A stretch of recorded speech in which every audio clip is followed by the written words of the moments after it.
Alright. Starting one more new issue. In the big old Christmas issue. Or special issue. It's the one that came out in December of 1985.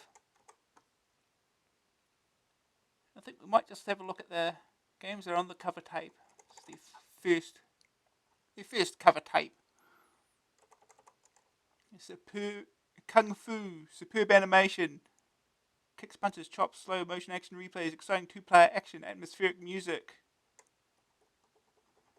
And number 1, super fast 3D graphics, amazingly addictive gameplay, ducking, leaping, dodging, skulls, vultures, cobras, frantic musical accompaniment. Roller skate your way through a space-age nightmare.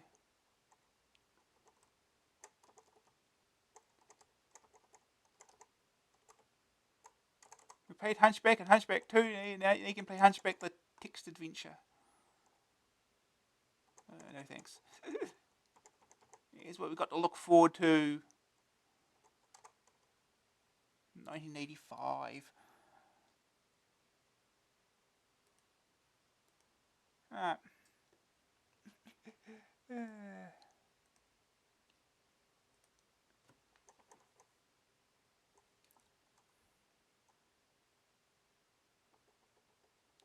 All the stuff. This advert again. With that Bruce Lee on it.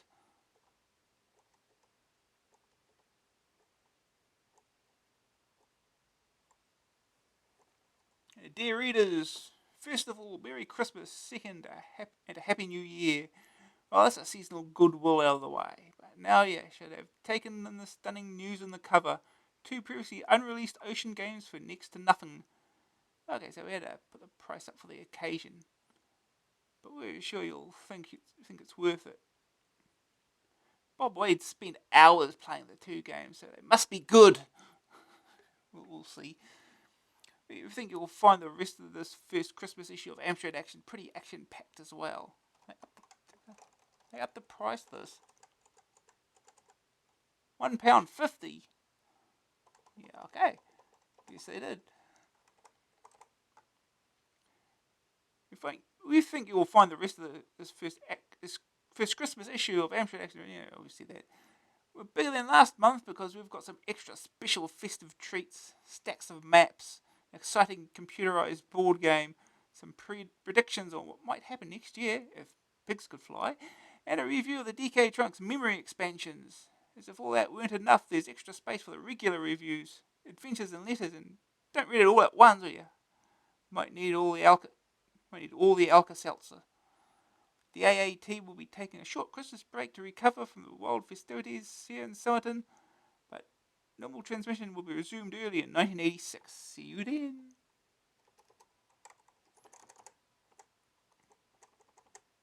Uh-oh. Cartoons. Sackfuls of cartoons have been arriving at AA headquarters over the past few weeks. It's been encouraging to say the least. Some of them are very good indeed, and you can appreciate them on this month's pages. But it's still like even more, so keep those quills to the drawing board and those witty ideas flowing. Put the end result in an envelope and send it post haste to cartoons. Amstrad Action. Okay. Don't forget that as well as fame, there could be cash and even regular work for AA. All the work. We're going to do the impossible. What? Something we've never done before. Wait, what? Something they've asked us to do for years. For crying out loud, what? Deliver those 3 subscriber games. Oh, is that all? Okay. Yep.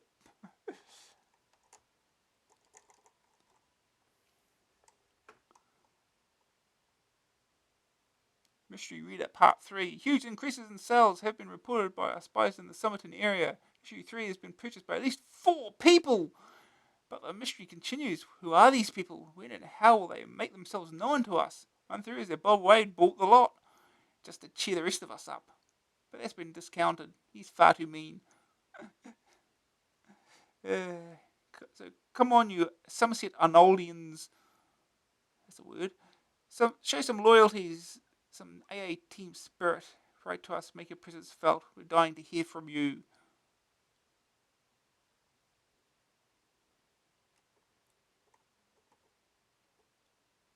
Wanted Amstrad buff.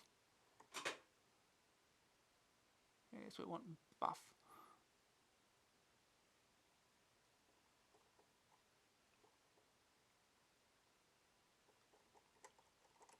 Yeah, on the letters. Oh, that's a dude. Yeah, I don't know what to think about this fella here.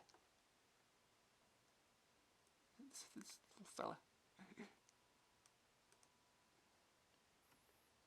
He seems to have a fuse. Looks like he's got a fuse coming out of his fist.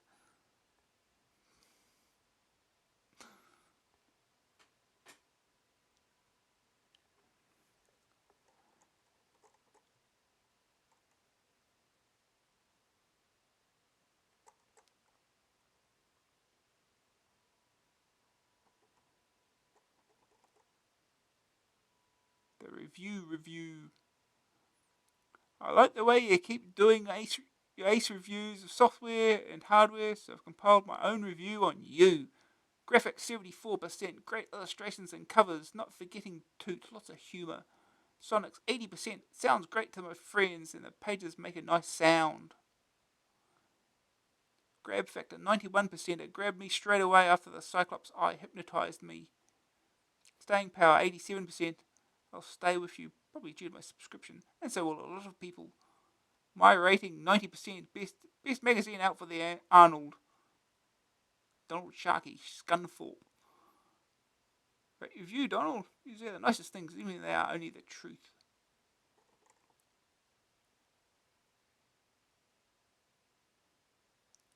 The speed these young ruffians drive at these days. The Daleks from Highway Encounter sort of stopping in their tracks.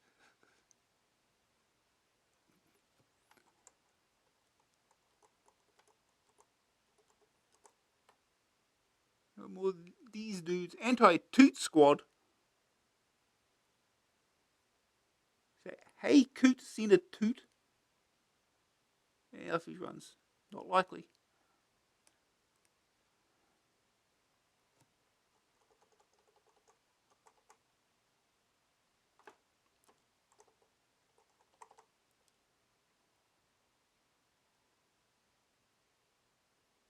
Okay.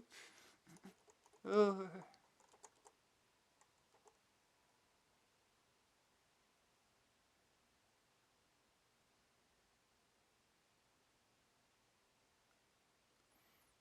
Artist writes, well done on producing such a brilliant magazine. Unlike the magazine I usually get, computer and video games, I'm absolutely bored of the articles, but I have read every word of them. I hope you keep up such good interviews. And the competition's super ultra magnificent. I'm entering all of them, including the year subscription. Alas, I must grumble. Please advise Trevor Gillum to take more care over his drawings. And finally, you couldn't possibly make the review section more organised. Leon or Belfast. Advise? You think Trev listens to advice? He doesn't even listen to Toot. Toot hates him, apparently. Toot hates him. Oh no, is this a Caesar? Is Caesar the cat?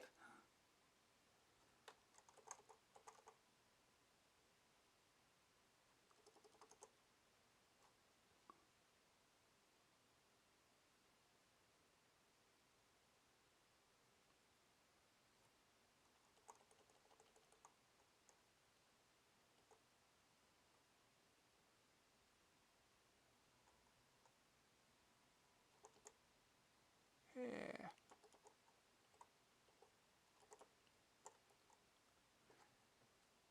Okay. Getting carried away there.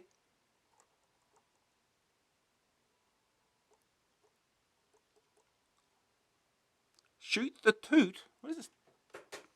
Who wants to go much violence on Toot for?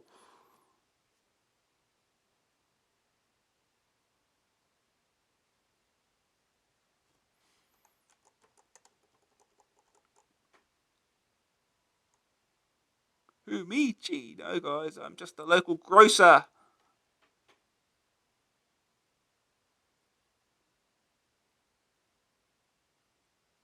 Okay, sure.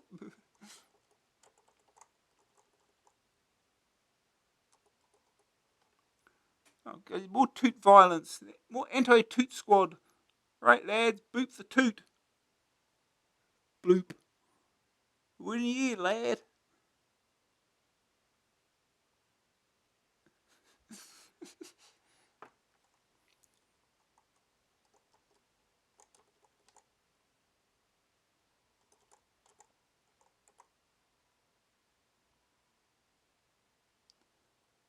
Moaning minis.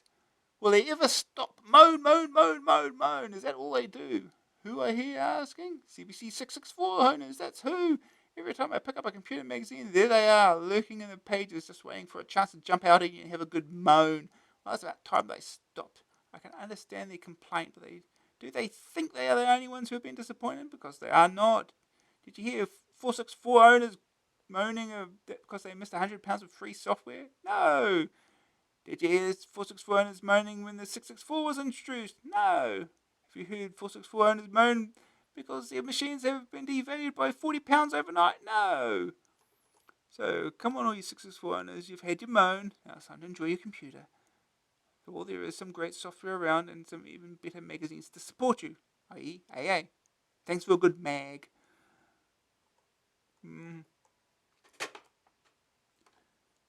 I don't know why you play that silly.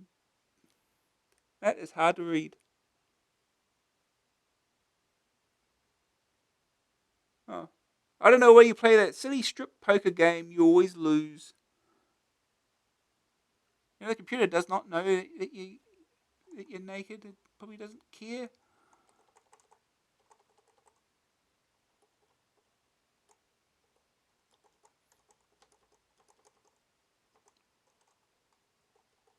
Wait. They put it on the two page same thing on two pages. Okay. Gotta have nudity on 2 pages. Also, shoot the toot. Many thanks for the copy of Spy vs. Spy. I wait my order for a copy of Impossible Mission eagerly. It's a far better idea than just a refund. As for your magazine, I'm still not totally freaked out by the style of layout or artwork, even though the elite cover was rather nice. The content is awesome, apart from Toot and the horrid AA rave symbol. No longer do I have to put up with a rewritten copy of Crash. Or was it Zap? They all look the same to me. Or get my ears stuffed with Mr. Sugar's ravings on the other mag. The world of the Arnold, how I hate that name, is saved if you can get rid of that horrid zappy margin character. The questionnaire in this issue asks for readers' opinions of that margin character. My feeling is that most people will love it rather than hate it. Yes, who wants to get rid of Toot?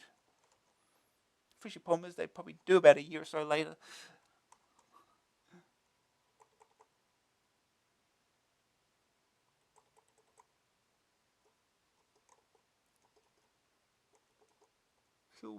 Still more. Yeah, plenty of letters to start with here.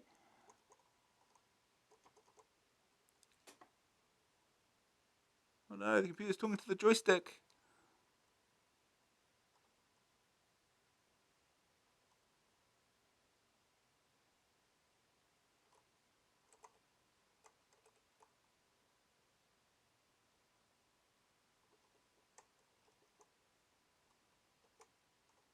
Oh, here we go. Here's a cover tape. For you this Christmas, the All Action cover cassette. Love Amstrad Action and Ocean software. Sooner or later, in every close relationship, the time comes to be generous, to give the person you care for something just a bit special. We've grown very attached to you, our readers, over the last few months, and we thought, well, just this once, we'd try to make you happy. Please accept a small token of our affection. We really do think you'll like these games from Ocean Software. In our humble opinion, they're up to the standard of programs you can pay pounds for over the counter. Super graphics, exciting action, hours of entertainment for you this Christmas. From AA with love.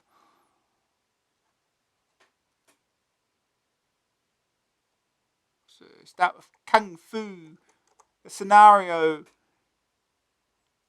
It is end of term time at the Tokyo School for Killer Karate, and the deadly final exams are approaching. You are Johnny Lowblow, the smallest man in the class, but the one most determined to succeed.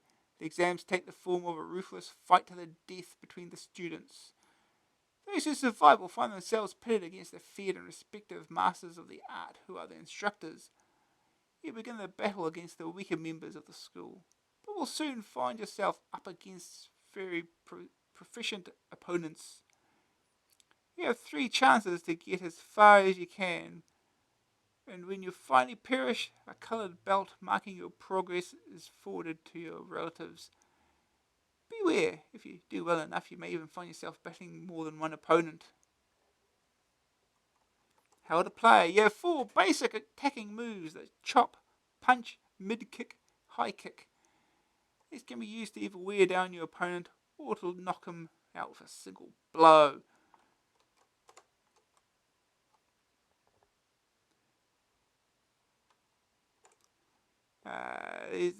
These can. If the opponent's strength is indicated by symbols in the bottom right corner, which count down with every successful hit until they reach 0 and he collapses. He can also be dispatched with one well-timed strike. The trouble is that your opponent can also do the same to you. Your strength is indicated by the hand at the top left corner, which changes colour as you weaken and starts to flash just before your demise. When one of the fighters does get flattened, you have the option to see a slow-mo replay by pressing R. This will show you exactly how the final move was successful. The game can be played against the computer or a friend, with points being awarded against the computer for the speed and skill with which you dispatch opponents. The playing options are very flexible. You can play the computer using either the joystick or keyboard. That's flexibility for you, I guess. If you want to take on a human opponent, you can play using 2 joysticks, joystick and keyboard, or both on keyboard. You know, the joystick controls up, mid kick, down, high kick, because that makes perfect sense. Fire to punch, right to walk right, and or chop. Left to walk left or chop.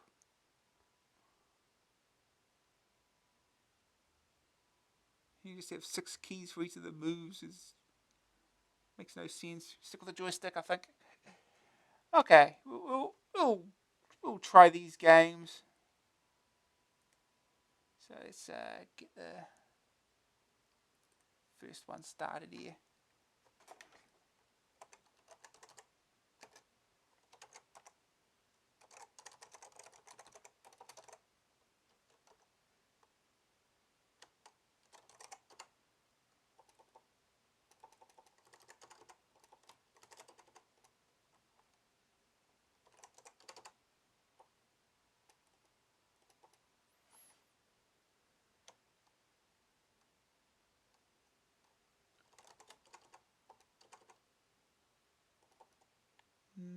I've got to find it first. um,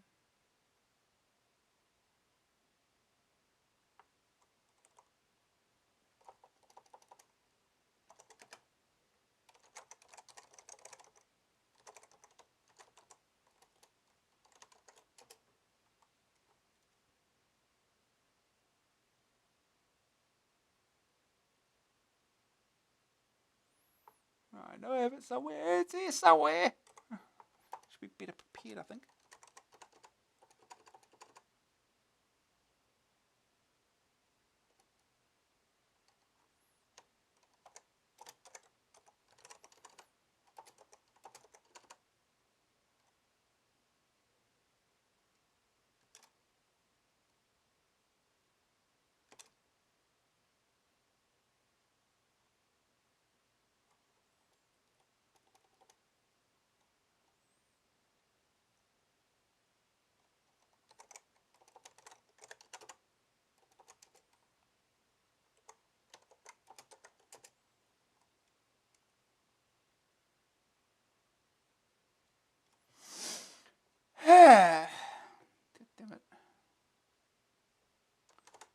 me, dear.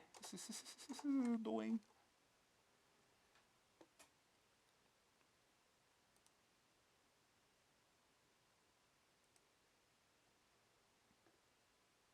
Ah, yeah. That's what I was looking for, okay.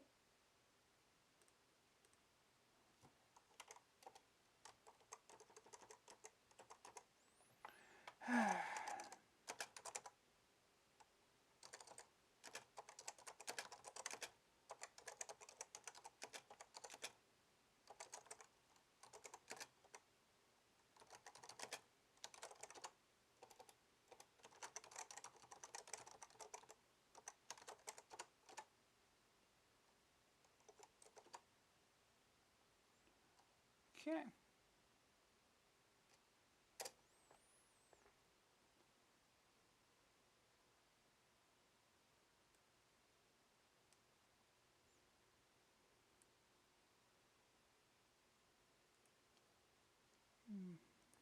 Change that too.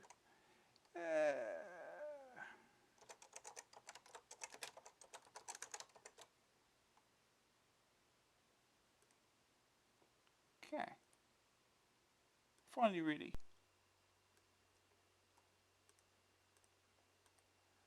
Yeah. That's not what we wanted. I think this is from tape. It's the only copy I've got.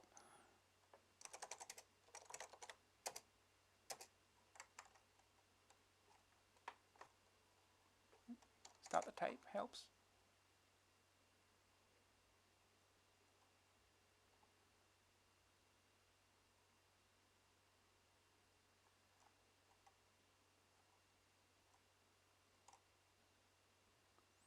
Learning Kung Fu.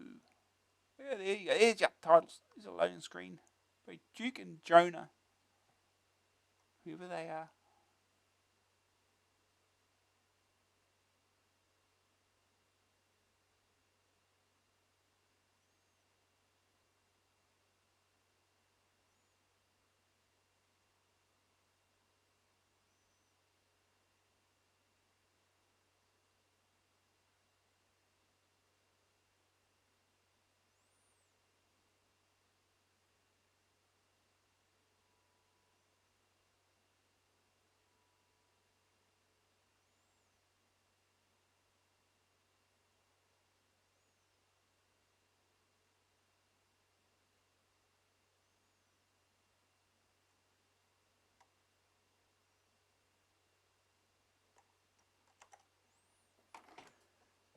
Hi.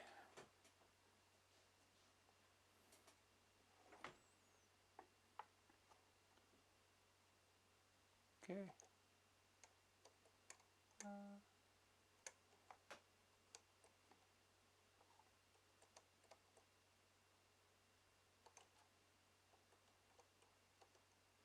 Oh, you go. Player.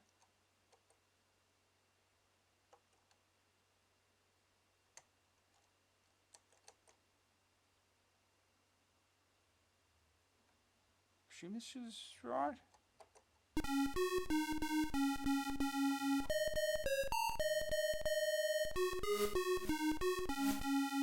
Yeah.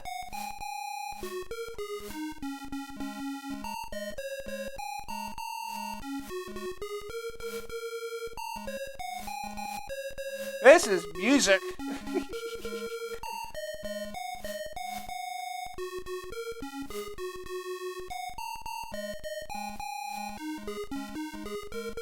Yeah.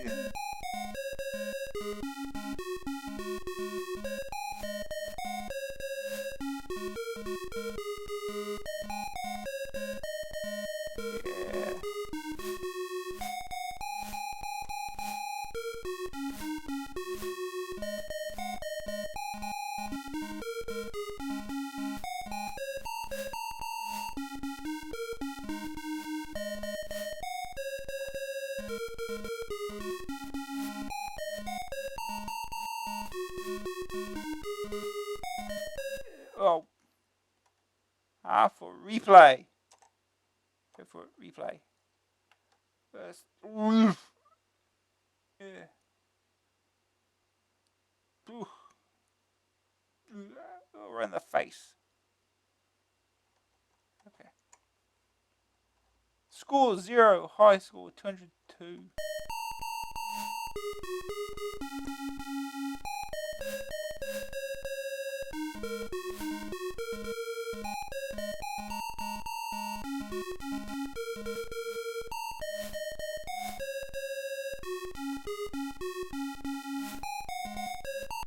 Hey! You play that.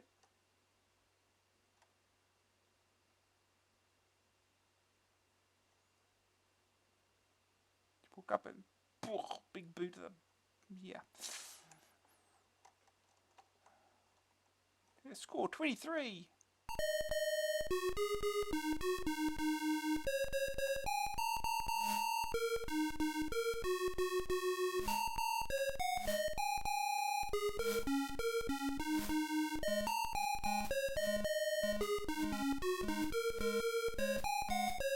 Oh, in the face.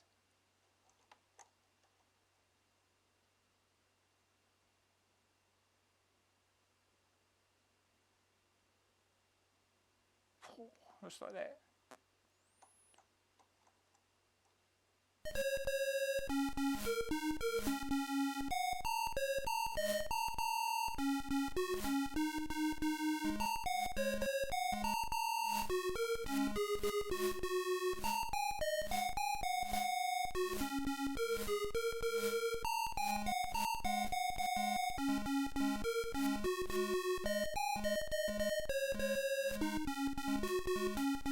Ow. You won white belt. Wonderful. That's it. We'll give it another try. I think this is music.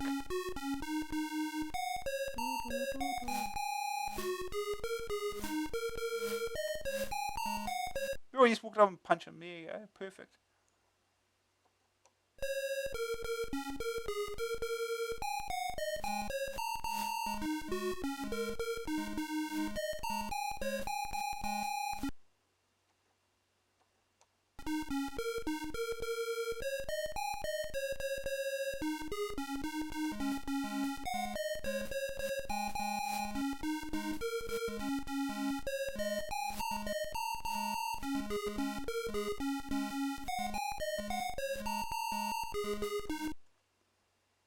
Yeah.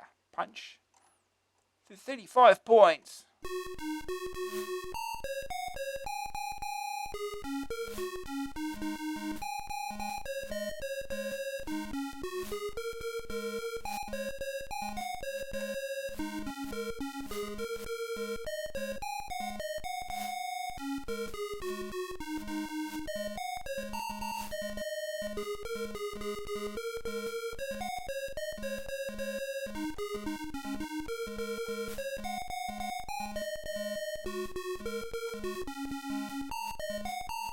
Hey.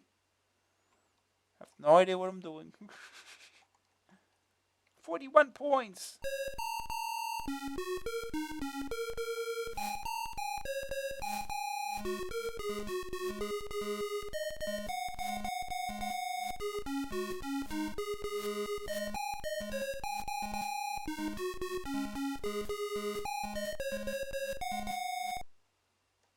Hey. 52 points.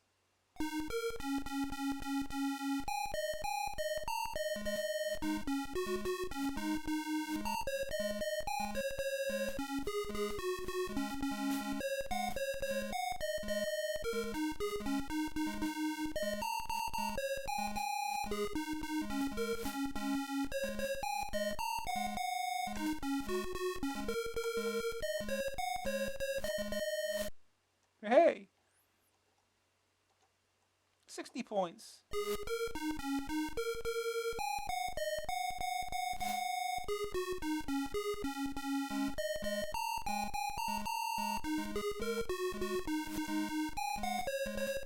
Ow.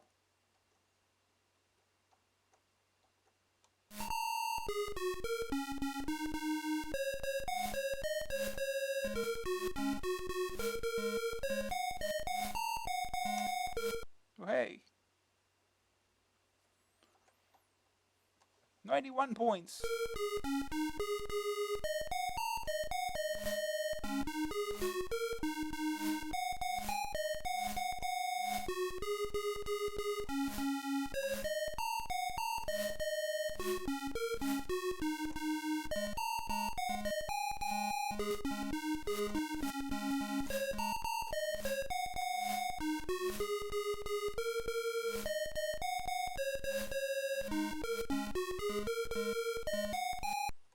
Hey.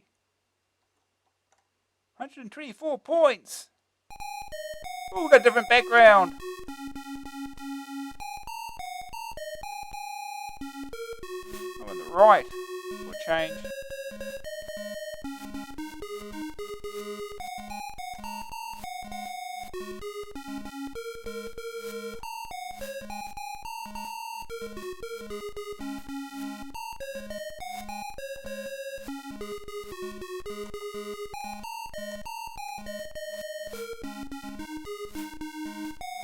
Ooh, I got him right in the face. 142.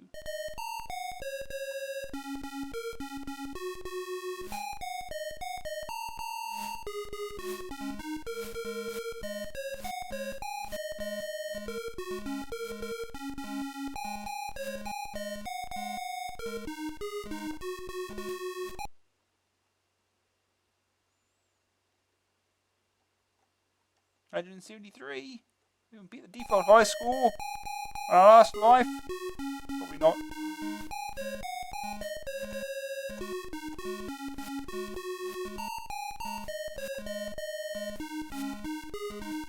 Well, got him. 198. Oh, getting close.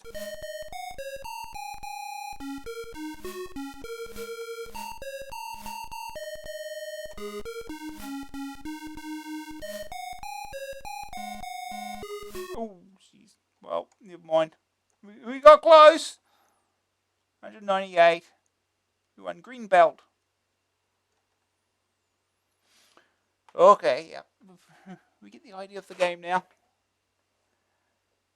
Okay. On to the next. Oh, jeez. They're doing the IK Plus thing. That's where International Karate Plus got that idea from.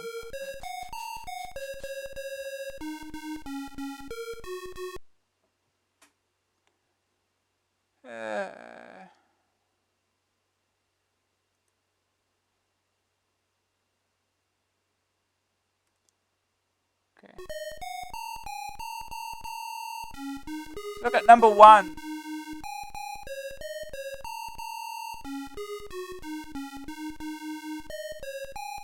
Shut this thing up first. Okay.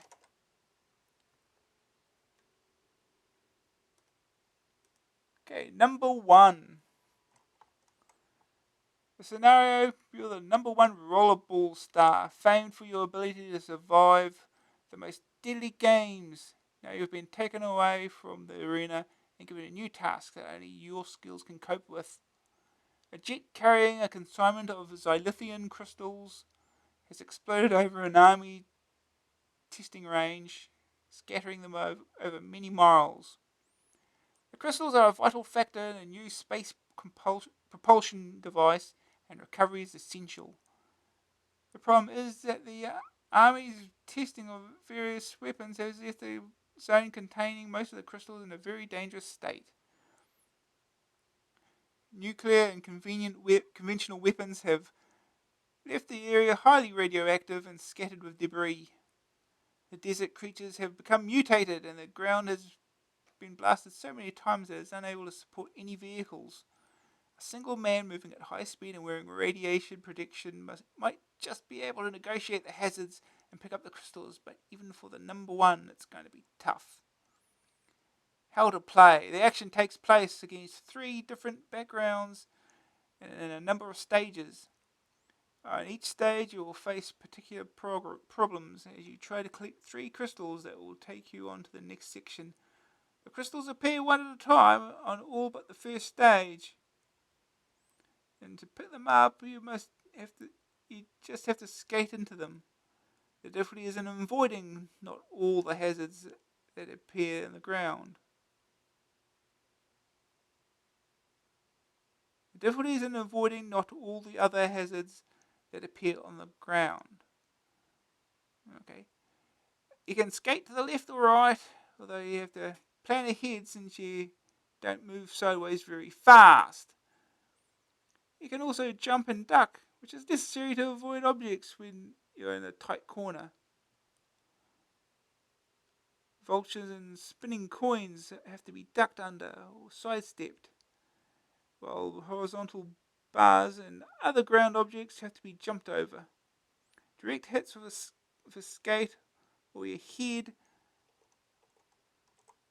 on any object on the ground, in the air, or a pole, will bring the skater crashing to the ground to lose one of his 3 lives. Near misses indicated by the noise of you brushing by an object will also gradually build up and are indicated by the changing colour of a helmet in the top left corner of the screen. Too many and you will die. That's exactly how it works. A game can be joystick or keyboard controlled with the A key or fire button starting the game. Other controls are as follows: duck, joystick back or Z key; jump, joystick up or A key; left, joystick left or / key; right, joystick right or / key; pause, D.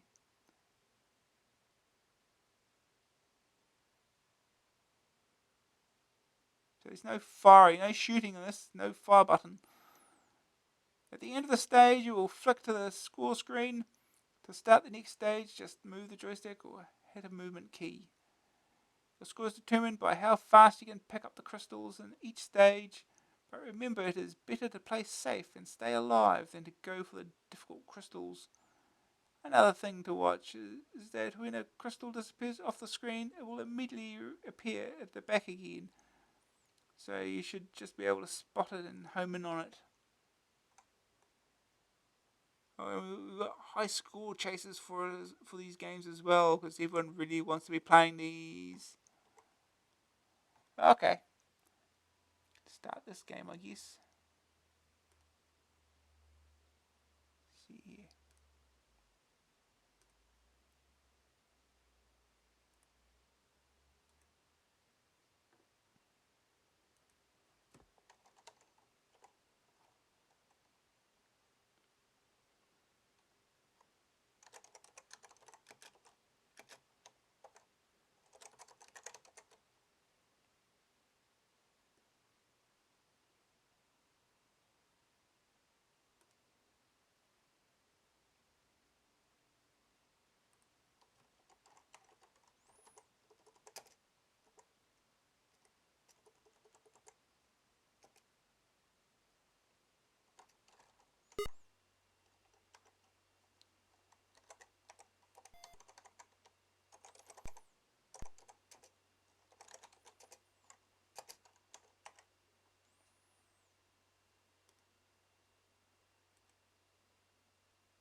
Okay.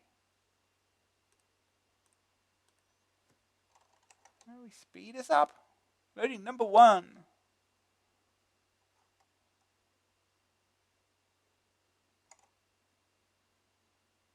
It'll only take a minute to load. Oh, here's your loading screen. But you can join us by the same people.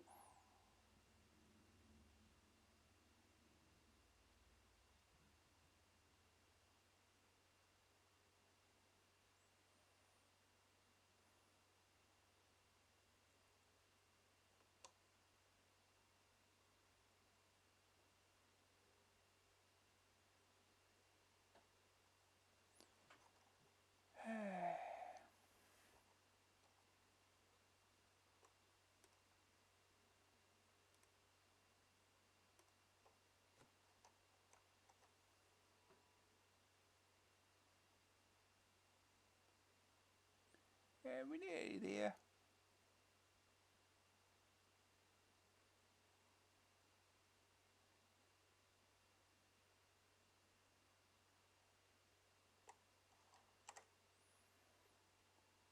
Oh, look at that butt.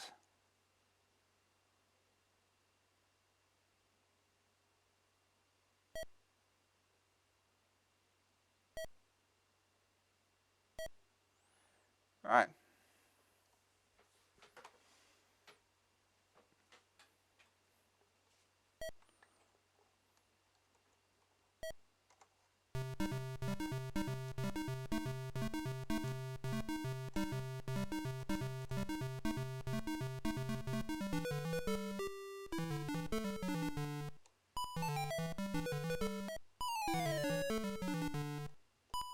Yes, this is music.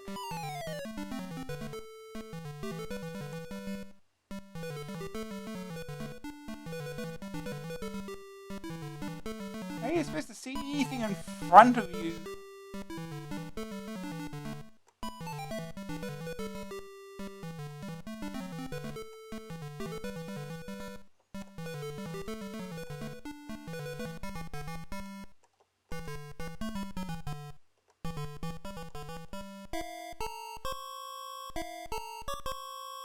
Alright, it's music, alright.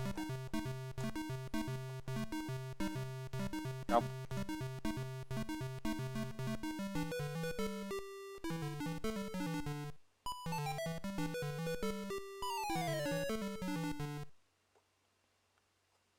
Oh yeah, this is by the same developers, alright. 6 points! High score is still 202.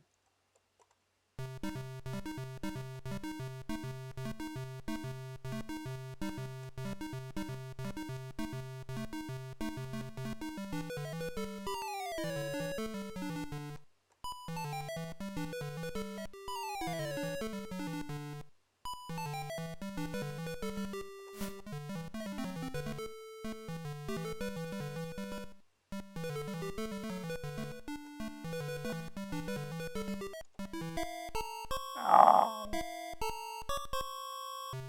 Oh boy.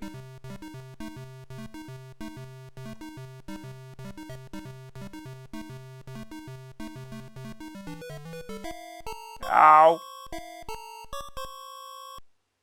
8 points. This is your title screen. That's all there is to it. Enjoy the butt crack. Try again.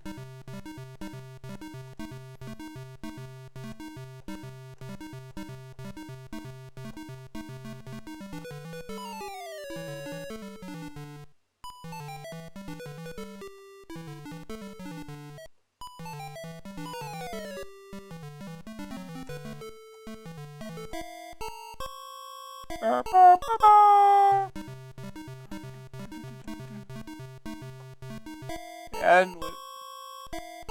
Oh.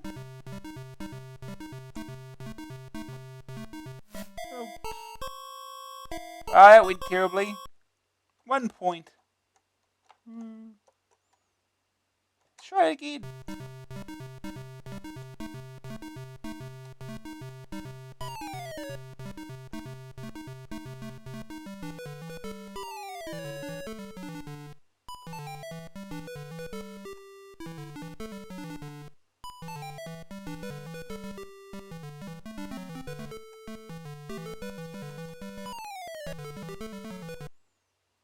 $27 points. Okay, we're suddenly doing better.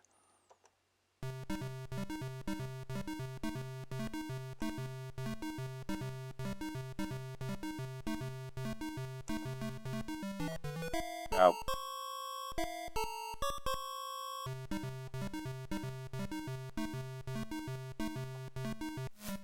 Yeah, that would have been impossible to jump.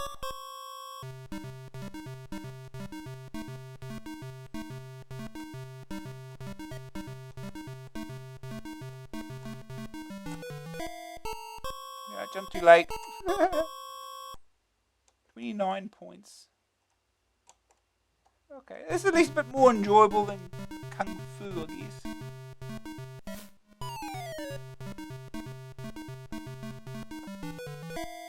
Jump! Oh,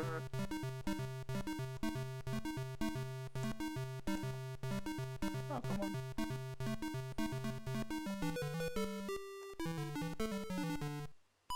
Oh, geez, where'd that thing come from? It's kind of a problem. You can't see what is right in front of you until it's too late. Your butt crack blocks everything, I guess. Oh, jeez.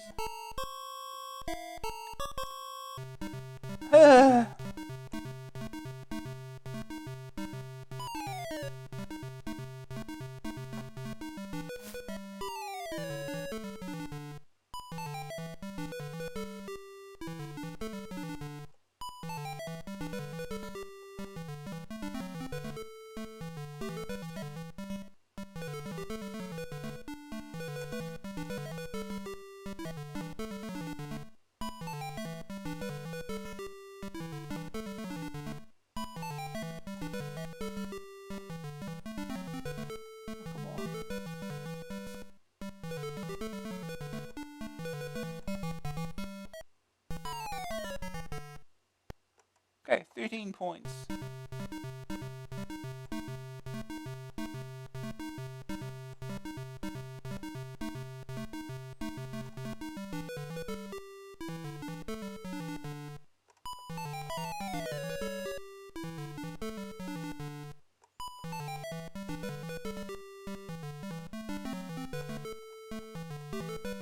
Oh, come on.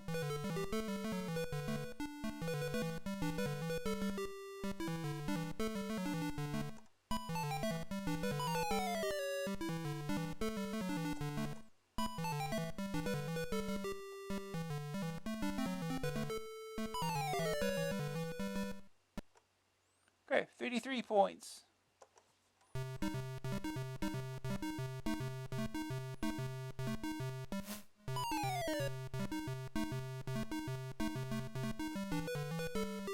What the hell was that thing? These weird things that you're going to confuse for crystals now.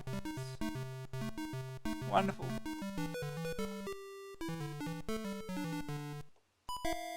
Oh, you're supposed to duck those things. Yeah, that's a game, alright.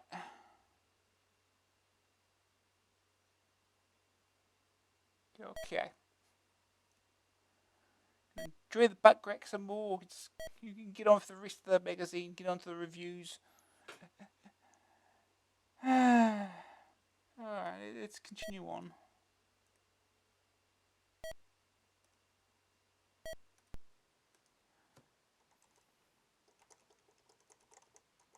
Infocom explodes onto Arnold.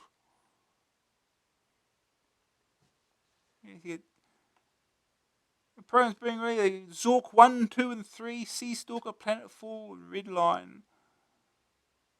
And Hitchhiker's Guide to the Galaxy. Hold 25 pounds. Text adventures are expensive. I mean, they don't have any graphics.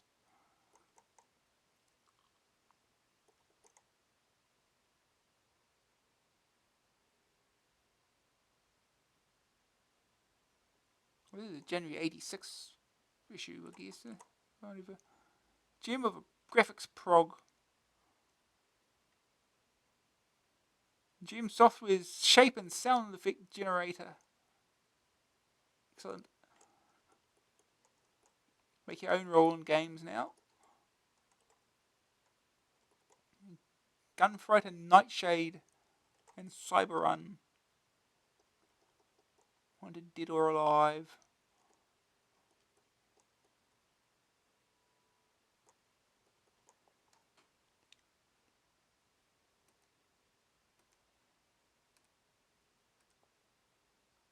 There's 60,000 discs get soaked.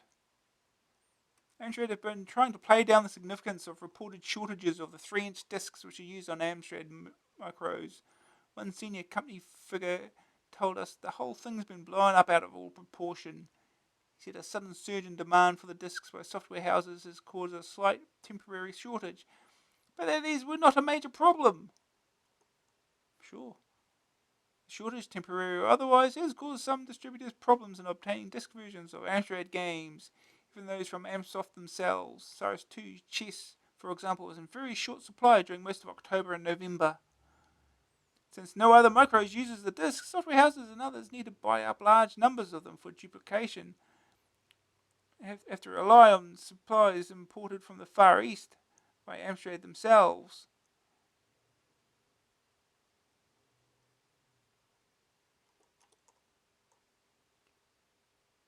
The situation wasn't helped when one consignment of 60,000 discs was shipped in a badly sealed container.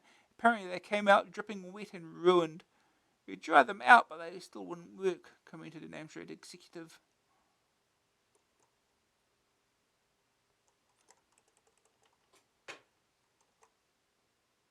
Look at this Mario here. Jumpman. Not even trying to hide it. The game's Qubit ripoff. There you go.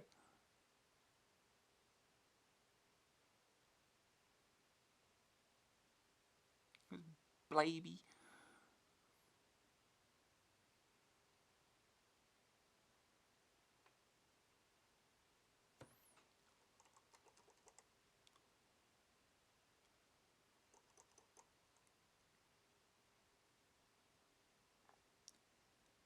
Sneak peek: Monty on the Run from Gremlin Graphics has appeared, but so far only in demo form. Our copy shows all the rooms and nasties, revealing a very tricky set of platform screens. There's some great music to accompany the game, and this was in full evidence on the demo as Monty leapt around some unmoving screens that should spring to life in the final version. Monty is of course running from the law and needs to select the right items from his Freedom Kit to get away on the cross-channel ferry. Hopefully we'll have a full review in the next issue. But if you see it first, it will cost you £8.95 on cassette to beat us to it. We also cast a passing glance over Kokotoni Wolf, which also arrived in unfinished form, but by next month it should be reviewable. It stars a winged hero collecting amulets in different time zones.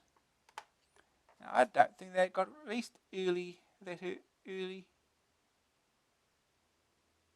it did get a re-released eventually. No, I don't think it was at this point. I'm not sure.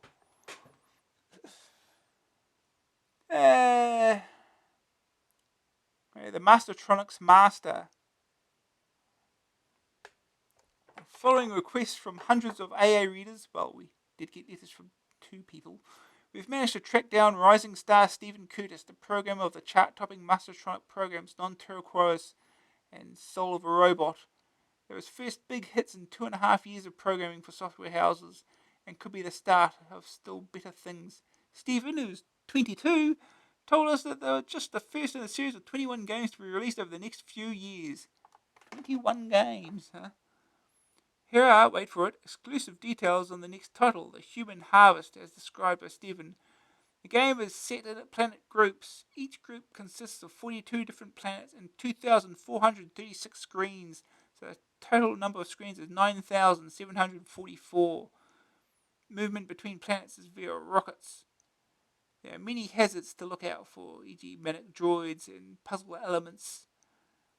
A high degree of shooting is required. The aim of the game is to reach the planet offering safety from the droids. The game will be followed by Non-Turquoise 4, Vict the Avenging Droid. Stephen, who inhabits a flattened Pontypridd, South Wales, puts down the success of his latest games to the fact that he'd spent much more time than usual in planning and writing them. That together with the fact that they're being sold for just £1.99. I don't think either of those games got released. At least I don't remember them. Pocket Word Star again. The Crackling Christmas Collection. Comic Bakery. Ping Pong. Hypersports. World Series Baseball. Yeah, Kung Fu. It's all games, £8.95 each. It does not tell you what systems they're on. Because Comic Bakery did not get an Amstrad release as far as I am aware. Spreadsheets. Ooh, serious stuff. Oh, here's Dynamite Dan.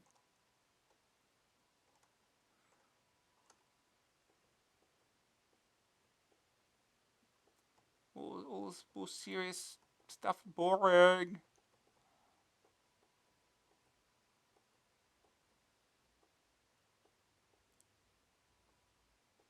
Utilities and stuff.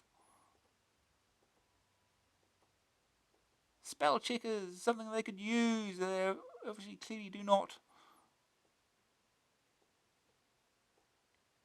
The Ocean Empire. They've got war on ocean software. That's what their building looks like. It's a church, apparently. So it says it's a church.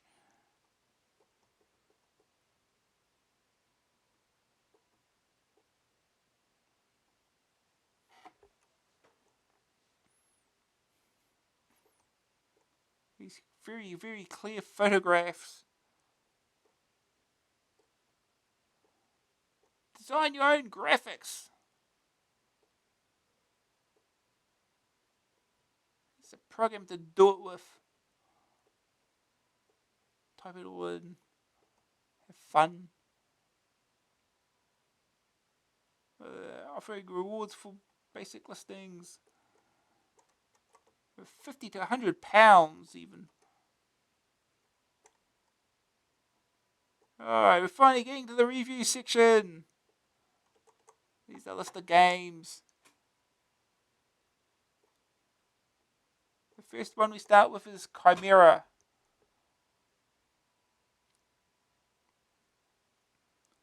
It's pronounced Chimera.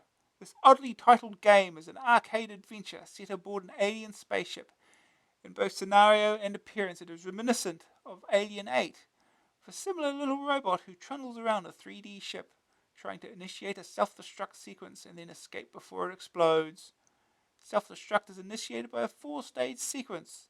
Each stage is completed by using a number of objects. But you've got to work out what to do with them. The only other thing you're told is that the first object you need to use is a spanner. The robot you control is a chunky little fellow who moves diagonally in 4 directions on screen. The screens are in 3D and the perspective means they're diamond-shaped. Within the rooms is a marvellous assortment of obstacles, objects and dangers, all well designed and colourful. The screens are connected by doorways, so that walking through a blank area of this room will flick you to another location. The robot can walk in front of and behind other features, but because he can't jump, he doesn't walk on them. Okay. The task before him is mainly one of puzzling in the true arcade adventure sense, and very little arcade skill is required, though moving him around and into gaps can be tricky. It follows a basic pattern of picking up an object and using it to open up a new area of the ship, combined with another object to provide information or energy. The robot has 2 ways of dying, either by his food and water running out. He's a robot, why does it need food and water? Water I can probably imagine, but food? Or by trying to perform an action at the wrong stage of the game. So instant death if you use the wrong object. Food and water supplies are shown on 2 separate gauges which continuously diminish. Those run out faster in certain situations which you will rapidly become familiar with. Rooms with radiators affect the water supply, which starts to shoot down very fast. They should be avoided whenever possible. There are additional supplies lying around the ship in the form of bread and mugs of drink, but these are limited in availability and should not be wasted since they may have other uses. If either of the supplies reaches 0, you have to start all over again. Other useful objects are small computer terminals. They provide information on your next task, but again, they should be saved until you're really in need of help. Many blocks will be found in your path. electric fences, locked doors, hourglasses, and even the odd toaster. These can all be dealt with by walking up to them with the right object and using it. If however you have the wrong object, then you probably cash in your chips and have to start again. Many objects, including food and water, may be masked by other bits of the scenery, so that the robot will have to search around about it from behind some areas to find things. When you succeed in achieving something, a scrolling message informs you of it, and sometimes tells you what you should do next. Under the scrolling message area is the status box showing food and water supply, what you're carrying, and the score. Second opinion. A little joystick programming hitch had me wandering around left when I pressed up, right when I pressed left, and so on.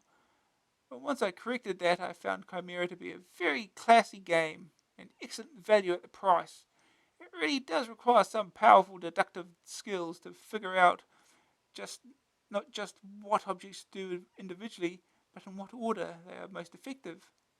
Arcade action is thin on the ground, so steer clear if you want to kill things. One thing I would have liked to see is a more detailed scenario, however nonsensical, to explain how I got in this mess in the first place. But yeah, I can't have everything for £3.95. Good news, 64 colourful screens, many difficult puzzles to solve, Alien 8 type graphics with more adventure, excellent graphics and character, nice price, tougher and prettier than most games twice the price. Bad news, looks very Ultimate-ish. Will prove frustrating if you get stuck. Graphics 84, Sonics 61, grab factor 88, staying power 89. Overall rating 88%. Well, we got Cryptic Chimera. There's some complicated puzzles in the game and we didn't want to give too much away, but here are some clues that may help you if you get stuck. You've heard of throwing a spanner in the works? Well, this one can make sparks fly. 2. Don't waste good cooking heat. Give it something to work on. 3. The companion to a nut will provide a killer head. 4. Task number 1 is completed in a sad room. Okay. Oh, let's get this game started then.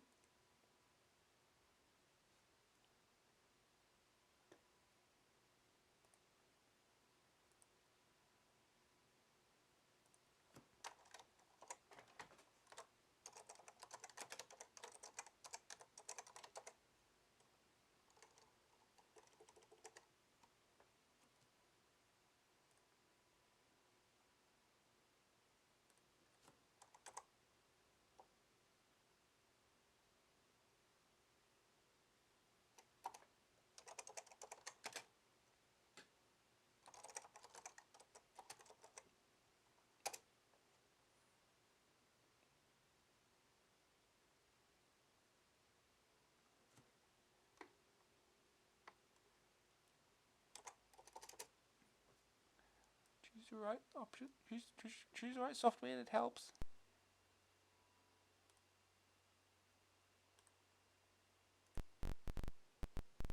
Ah.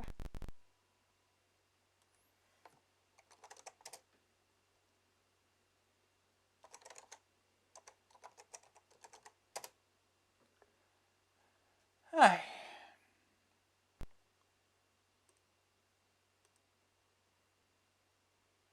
Oh, this poor sad spaceman.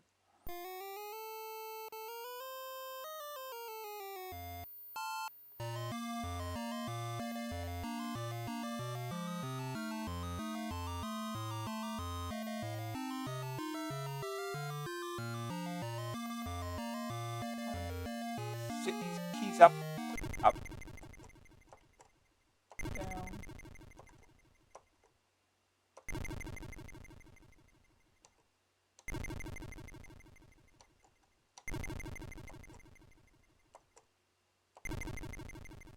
Okay. And here we go.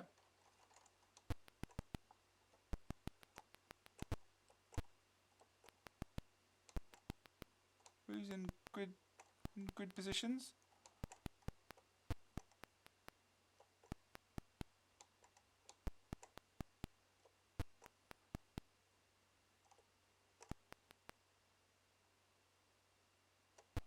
water's going.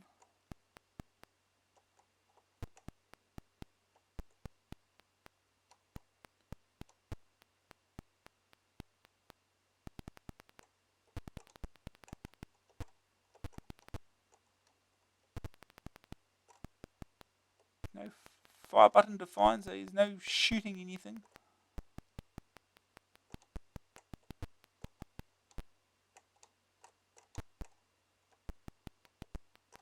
No jumping or anything. Oh, get out of this room. The radiator does not help your water supply. Good to know. That was a radiator thing.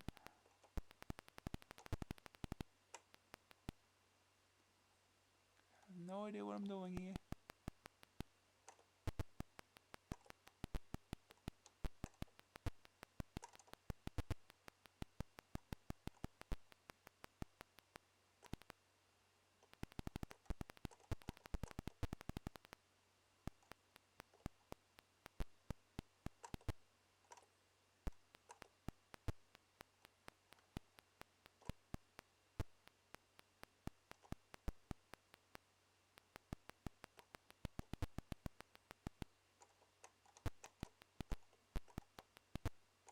There's not much. So, what are we looking for here? Something hidden behind there?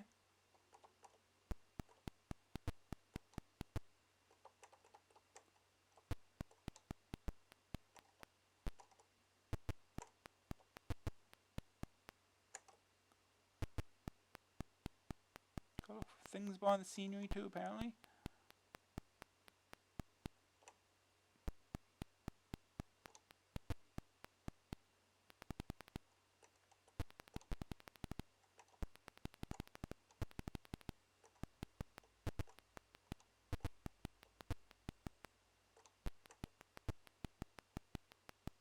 Oh, spanner. There's the spanner. So, how do I pick it up? Yes.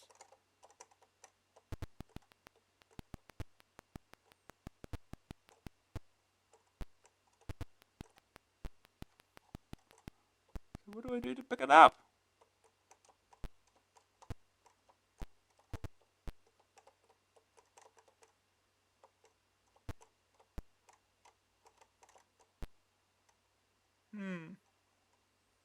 Because you can't jump on it. There's no jump. No fire button. It's defined. Now you got the direction keys. You only move. The other keys. Oh! Spacebar! Couldn't they put this on the fire button? Oh yeah, they're defined. The food is running out.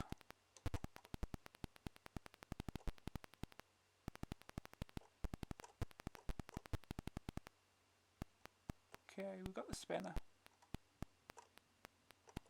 Make a note, space bars to get objects.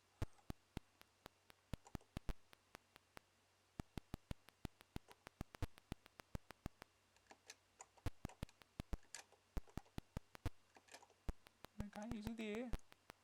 Okay, we're this way. Hot! Oh, this is what this is. It's a radiator, so it's hot. Oh, he's bread.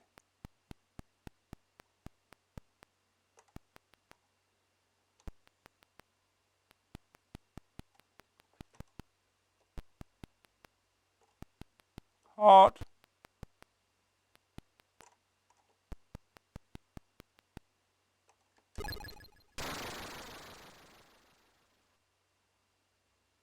Okay, that worked.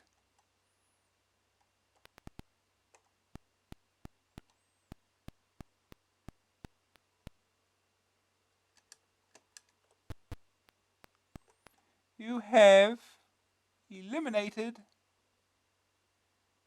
an electric fence. Good to know.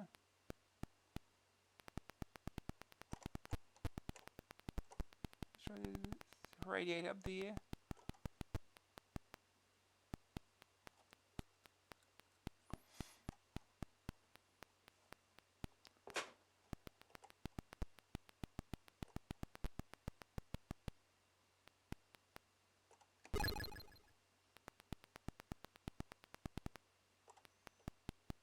Food, because gotta have food.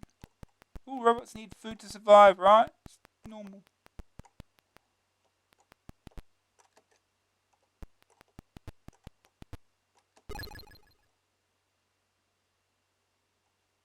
Okay. You must find a bolt. Okay? Must find a bolt.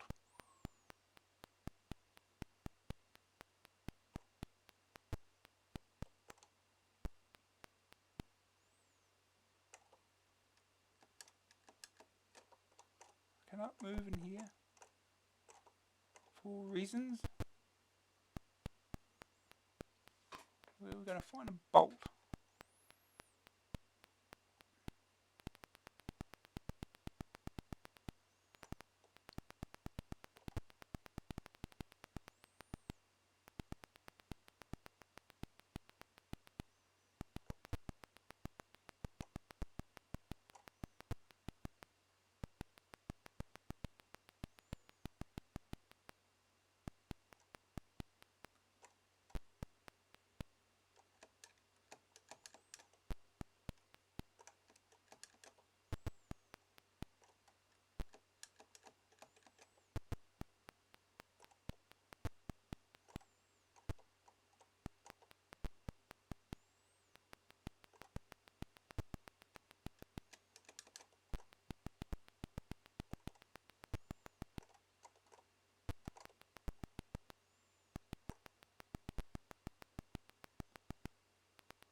My water supply is dwindling.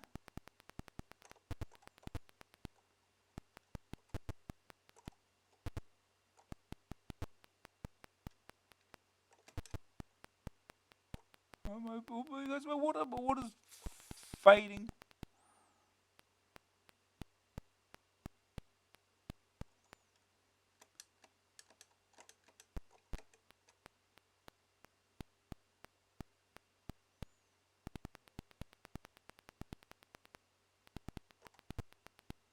I'm really gonna die.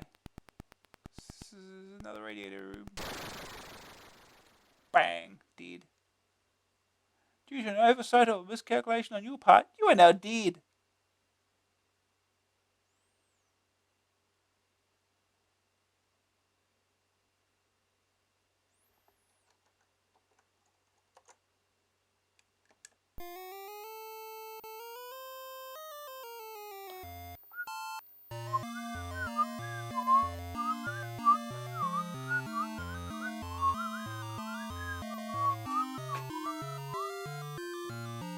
Oh, this one will go. At least we know where the spanner is now.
Radiator does not help your water supply. That it does not.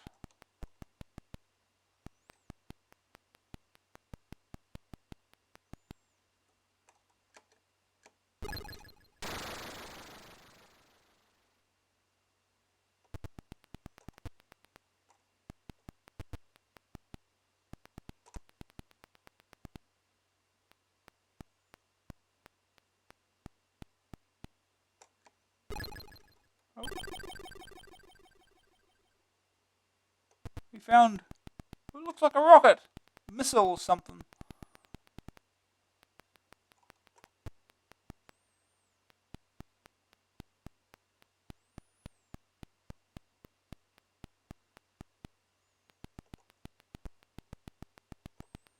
You have formed a warhead. Take it to a blue room. But hurry. Your food is running out. Fast. Faster.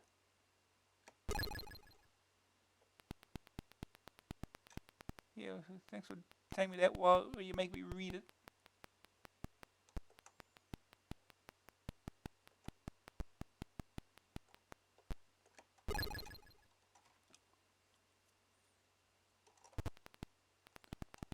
The bread raises your food reserves.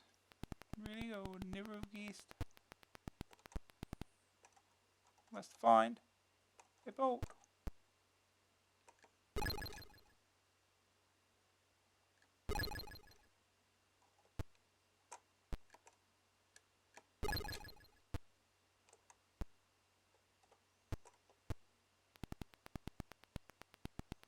I need to get past that.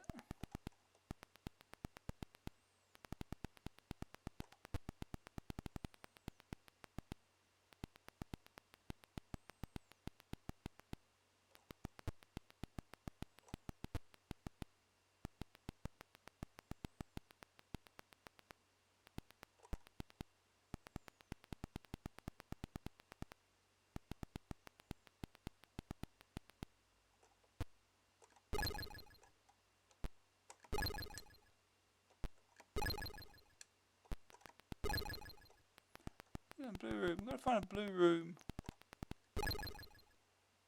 There's a blue room. Not blue.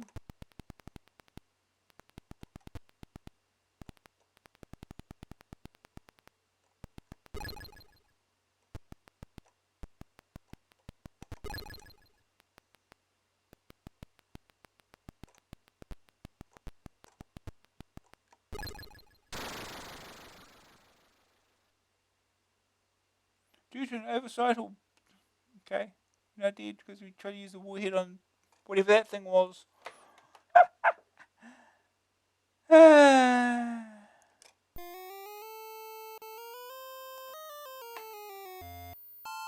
Right, last attempt.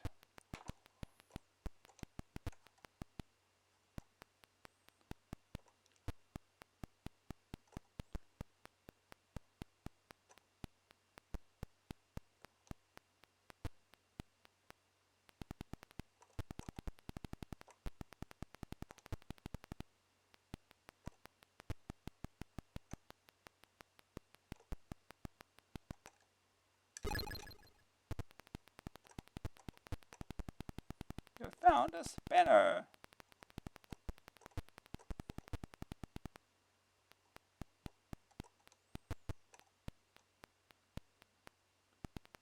Check something here.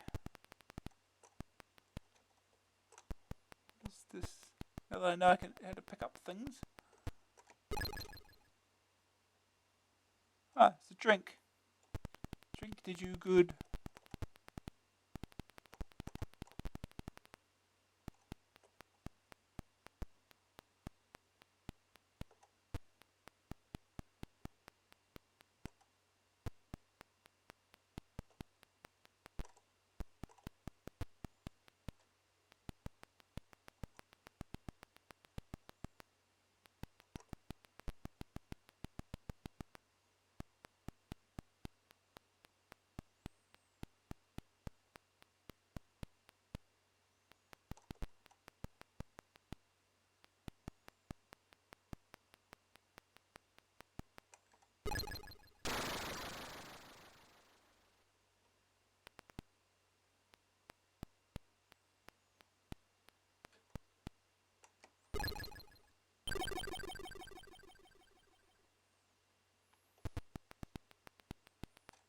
You've eliminated an electric fence.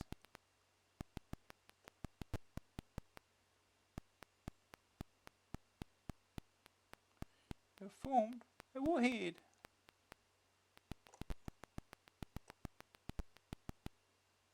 Take it to a blue room, but hurry. Your food is running out faster.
The radiator does not help your water supply.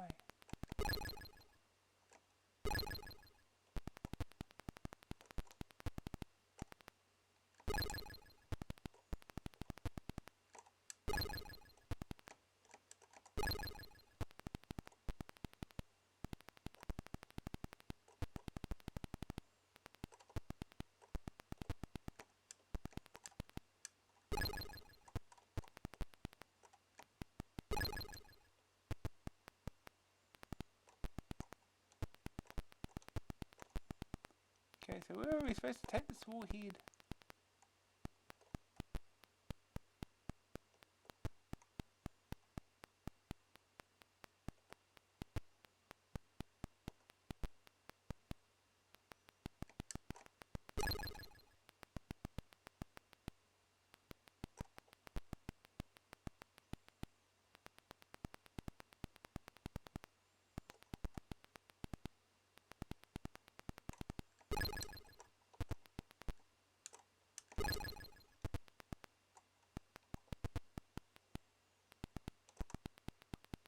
Food's running out.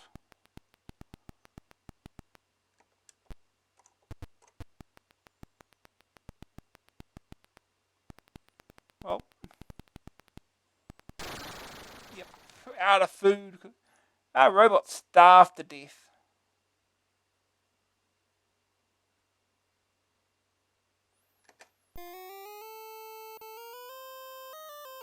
Alright.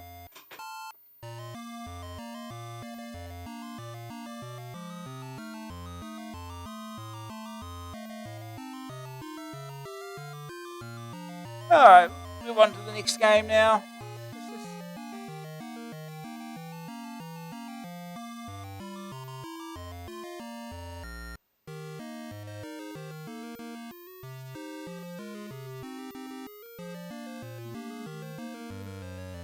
Alright, let's on to the next. Oh, no, soccer again. Mexico 86. Computer football games just keep getting more popular, perhaps in an inverse proportion to the number of people actually going to live games. The last 3 months we've seen 2 strategy games, 2 arcade games, and 1 combination on the subject, and with World Cup fever rising, the pace isn't likely to drop. This is an all-out strategy effort.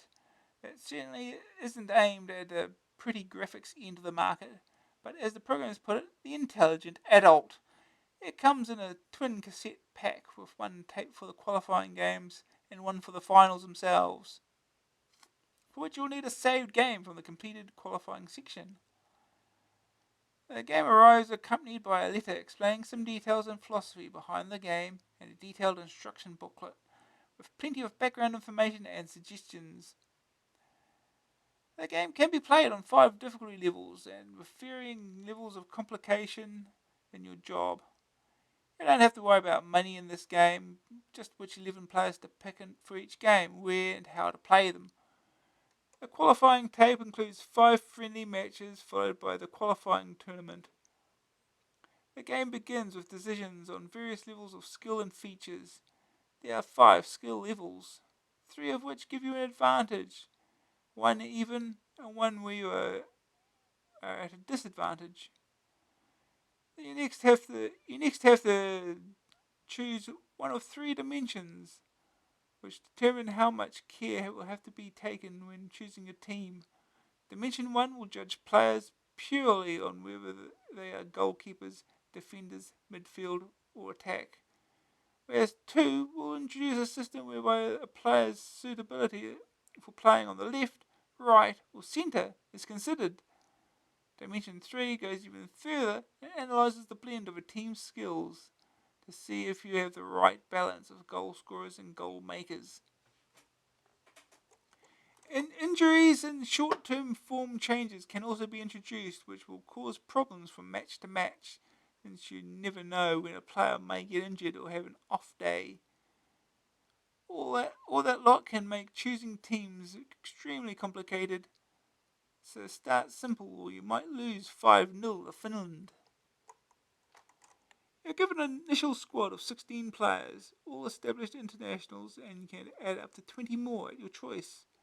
The initial 16 will all have their particular skills, and for the ones you add, their second and third dimensions can be defined. From your squad, 11 players and 5 substitutes are picked for each game. This is where you have to pick wisely and learn from previous matches to mould a match-winning team. The game itself is represented by a bunch of stickmen moving left and right in set formations on a pitch. Position and play switch from end to end, and some indication of the flow of play can be gleaned, and even some excitement from the to and fro of the game. The graphics are extremely crude, but serve their purpose to indicate the game's events. During play, you can make substitutions or move players around the field in an attempt to improve the side's performance. But this will take experience to use effectively. Each player is rated at the end of the game and the table updated for qualifying games. Then the process repeats itself for each match until you've qualified for the finals or been ignominiously knocked out. Success will mean you will have to save your game and load up the finals tape, where you have to battle this in similar style with 23 other teams in league and knockout competition. A squad of only 20 players is allowed, but any of the 9 not playing may be used as subs. The flexible strategy element of the game means that it can be as tough or as easy as you like. With everything to control it, it really does give you some of the problems and above all uncertainties of an international manager's job. It's obviously limited graphically, but with strategy games, you have to expect that and doesn't detract from the enjoyment of the game. At its most complicated and absorbing, I found it a real challenge trying to win the cup, although unlike league simulations, you can't continue indefinitely. One nice touch is that the program is unprotected. Not so that pirates can copy people's hard work, but so that the enthusiast can dabble about in the program, changing it as he wishes. Good thinking. So the game's written in BASIC, is it? Because it tells you something.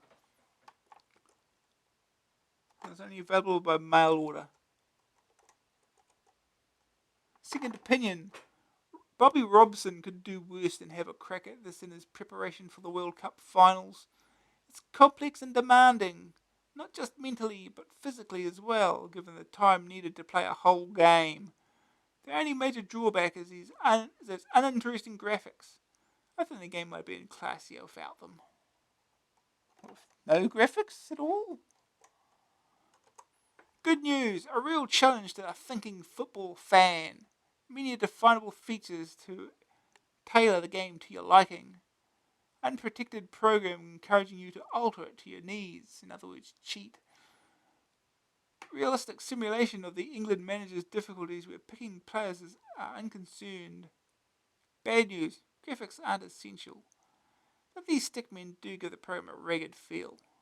certainly won't suit anyone who doesn't want to work for a win. Graphics 22, Sonics 41, grab factor 62, staying power 72, overall rating 68%. There's an ad on page 57. Do we care? Okay. Ready to play soccer again.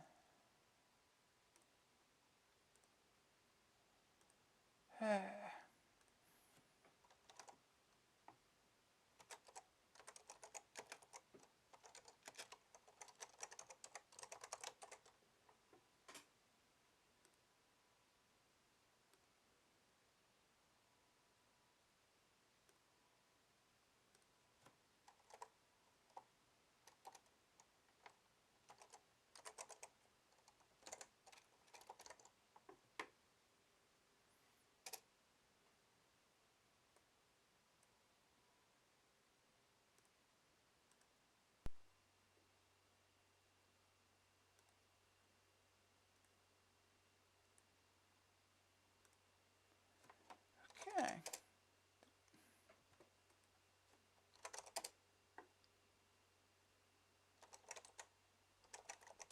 We'll just start with qualifying.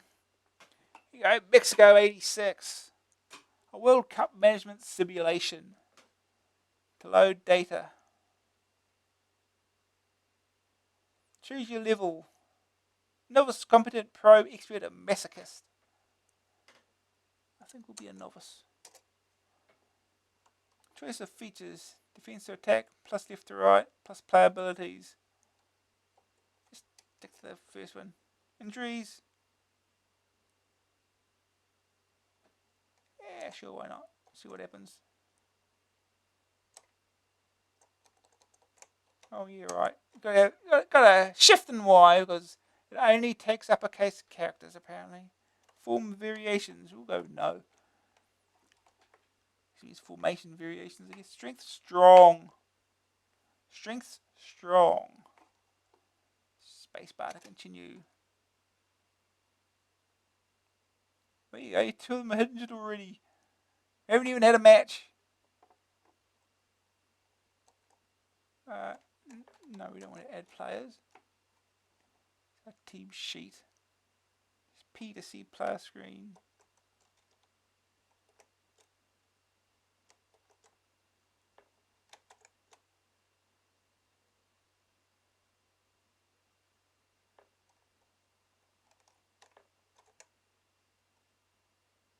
One player, one position.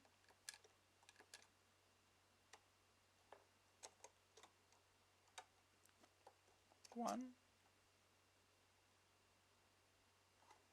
I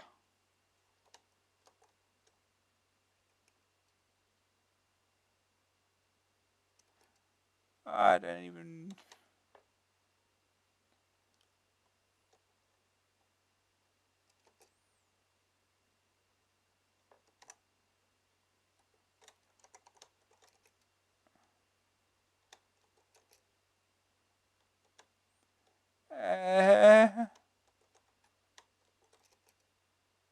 I don't even know what I'm supposed to be doing here.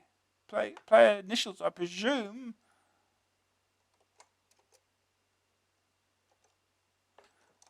Restart. Because it's in basic. We can just do that.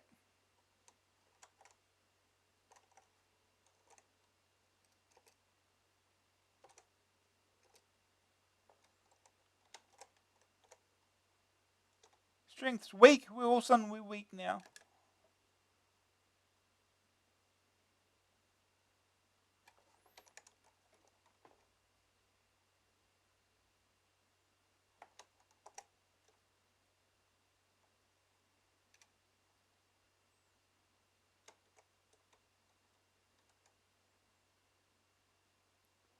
This is annoying.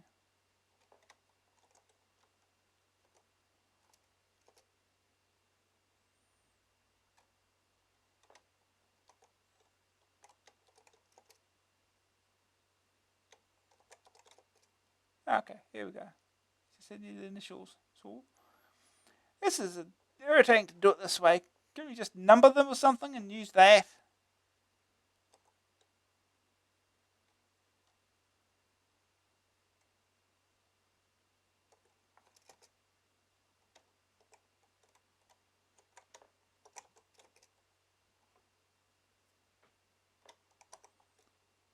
What else do we have left?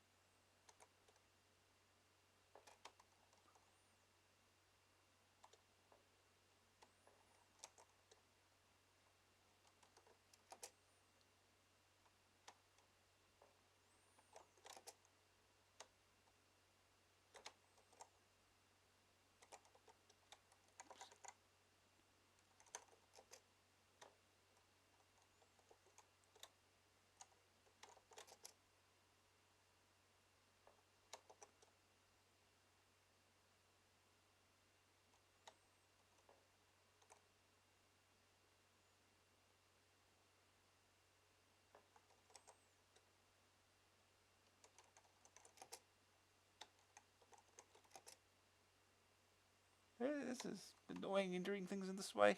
I've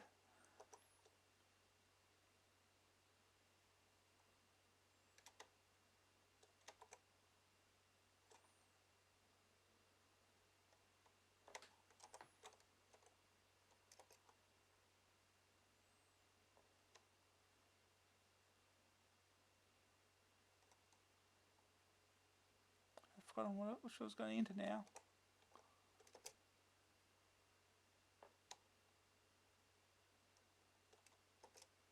Be nice if I could go back.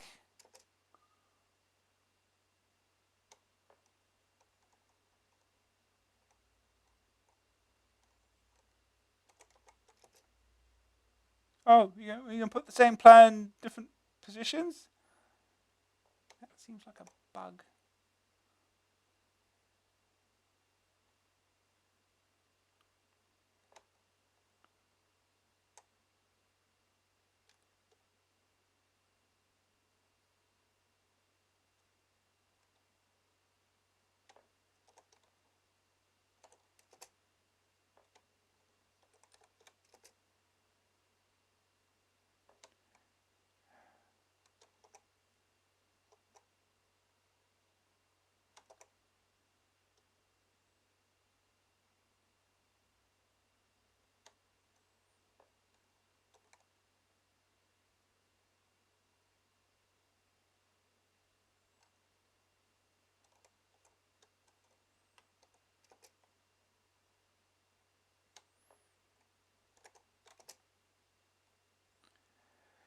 Oh, yeah. One player, one position.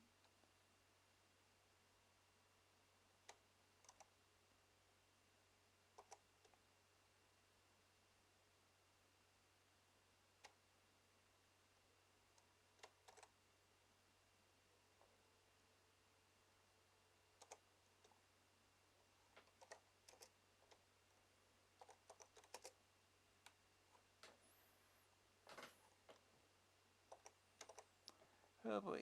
Let's see.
Gotta fill all the positions.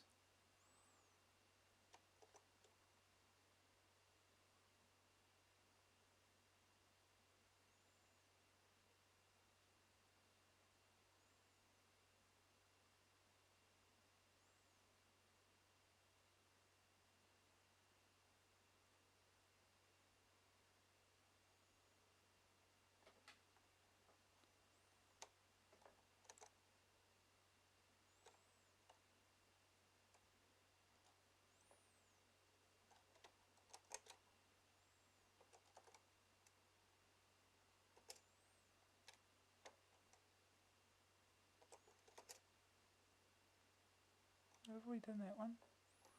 I forget the character. I forget the characters' names easy, especially when I never heard of half of them.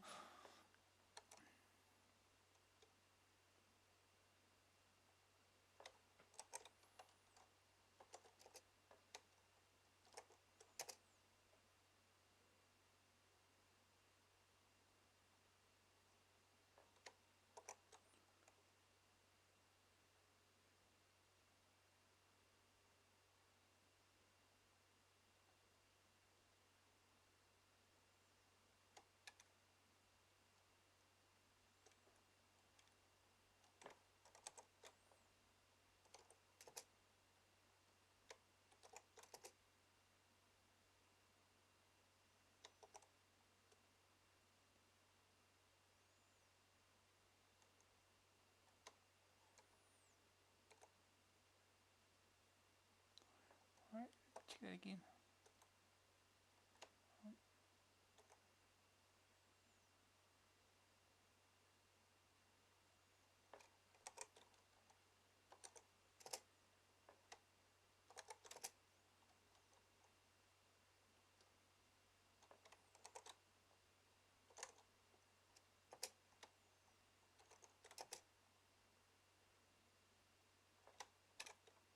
Okay. Injured player, we can't do nothing about that.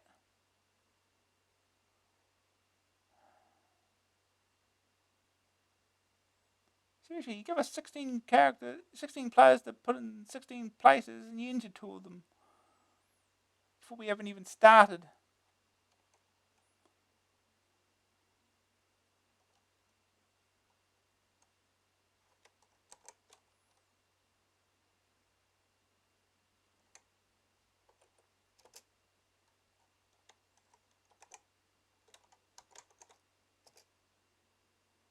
Let's try this. I bet this won't work either.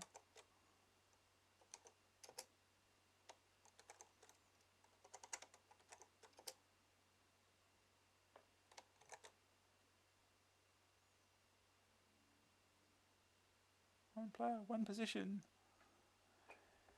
Okay, we're going to have to make up some players, I think.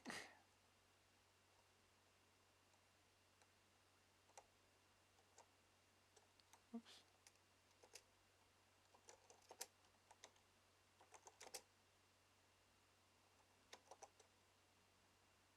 Let's make up some players.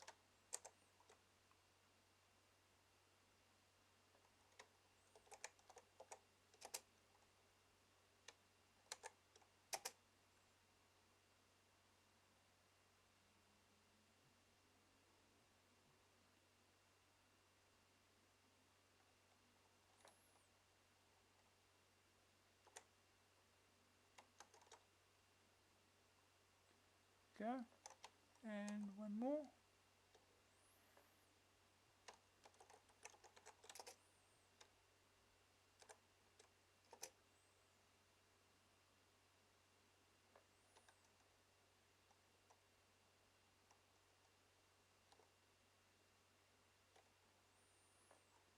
Okay.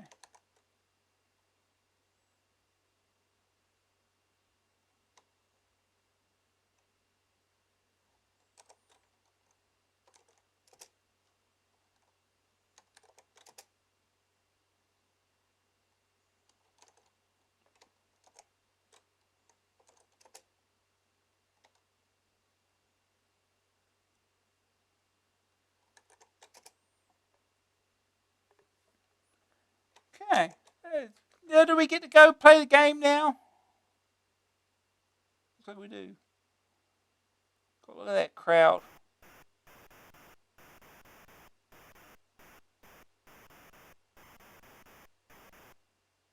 Space bar to kick off. Well, this is how soccer works.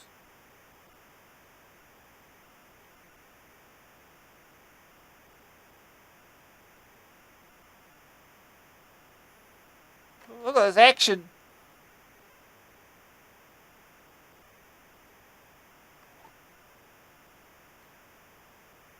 Stick figure action.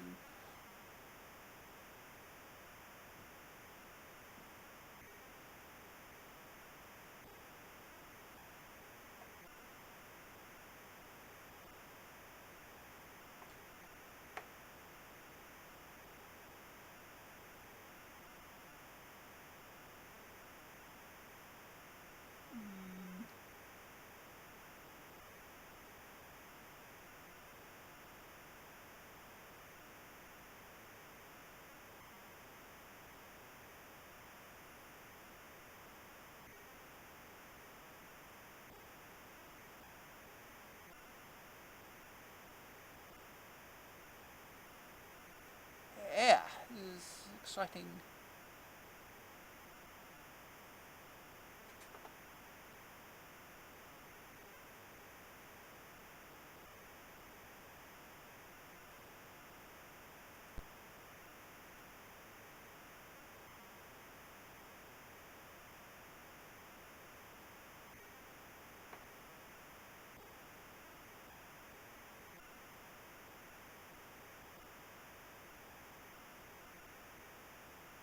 No score yet still.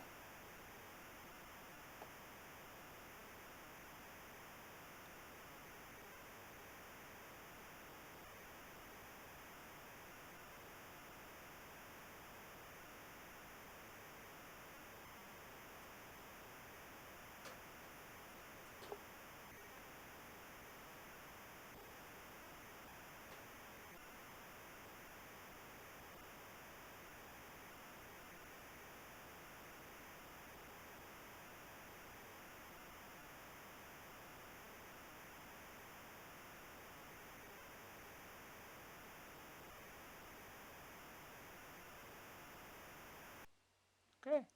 No score in the first half. Second half.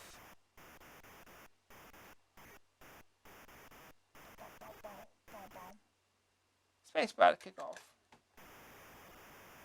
we go.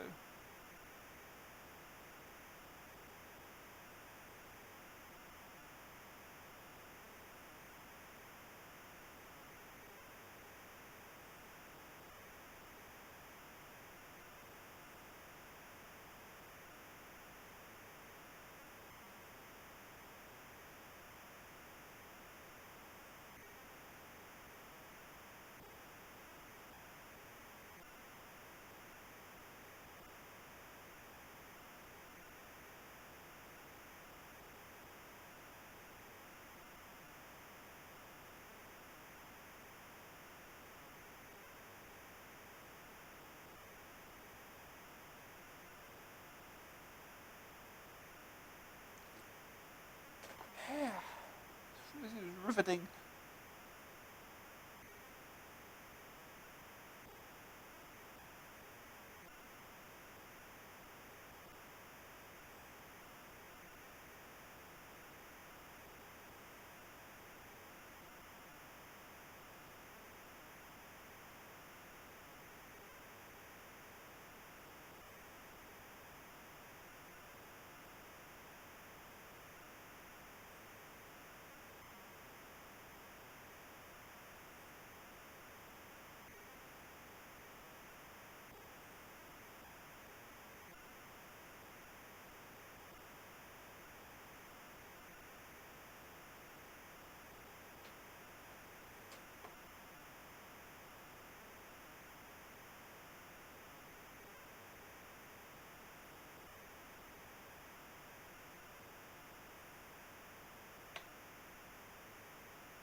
Exciting.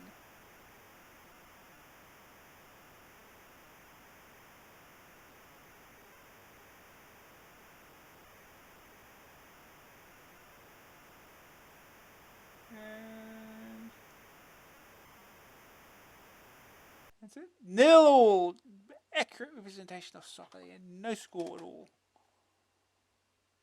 Player performance.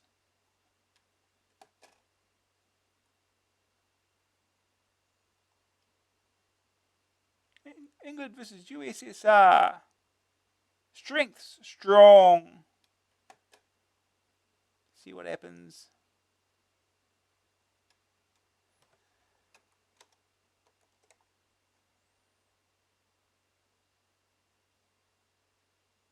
Oh no, he's injured.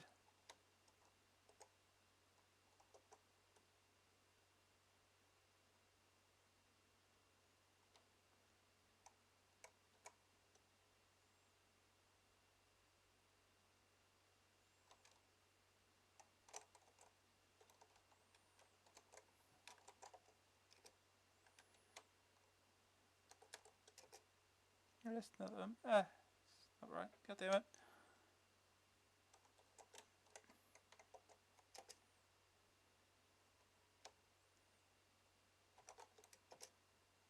Okay.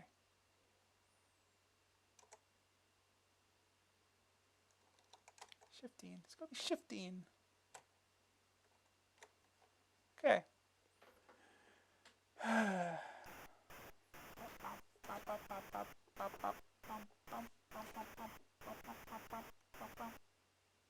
Base bar to kick off.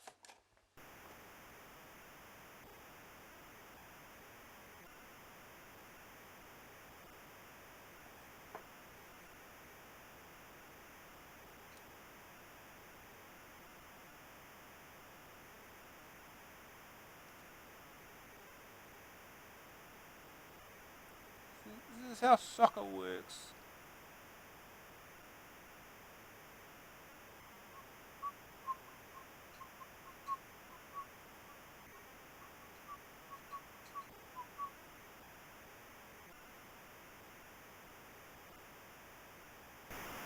Goal!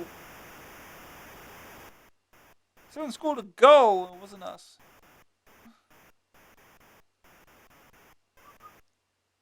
Spacebar to kick off.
Okay. Second half.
Oh, oh.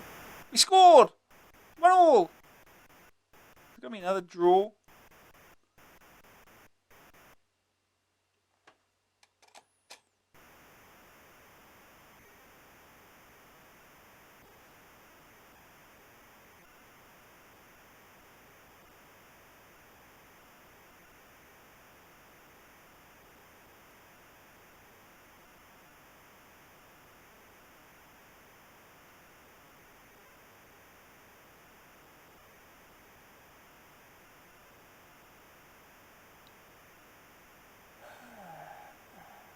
It's not over yet.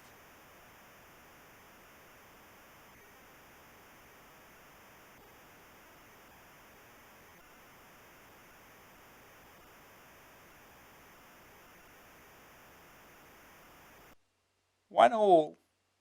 Another draw.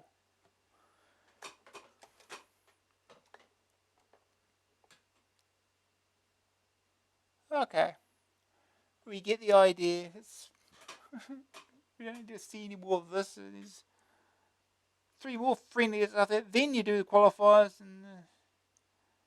well, let's just head back to the magazine.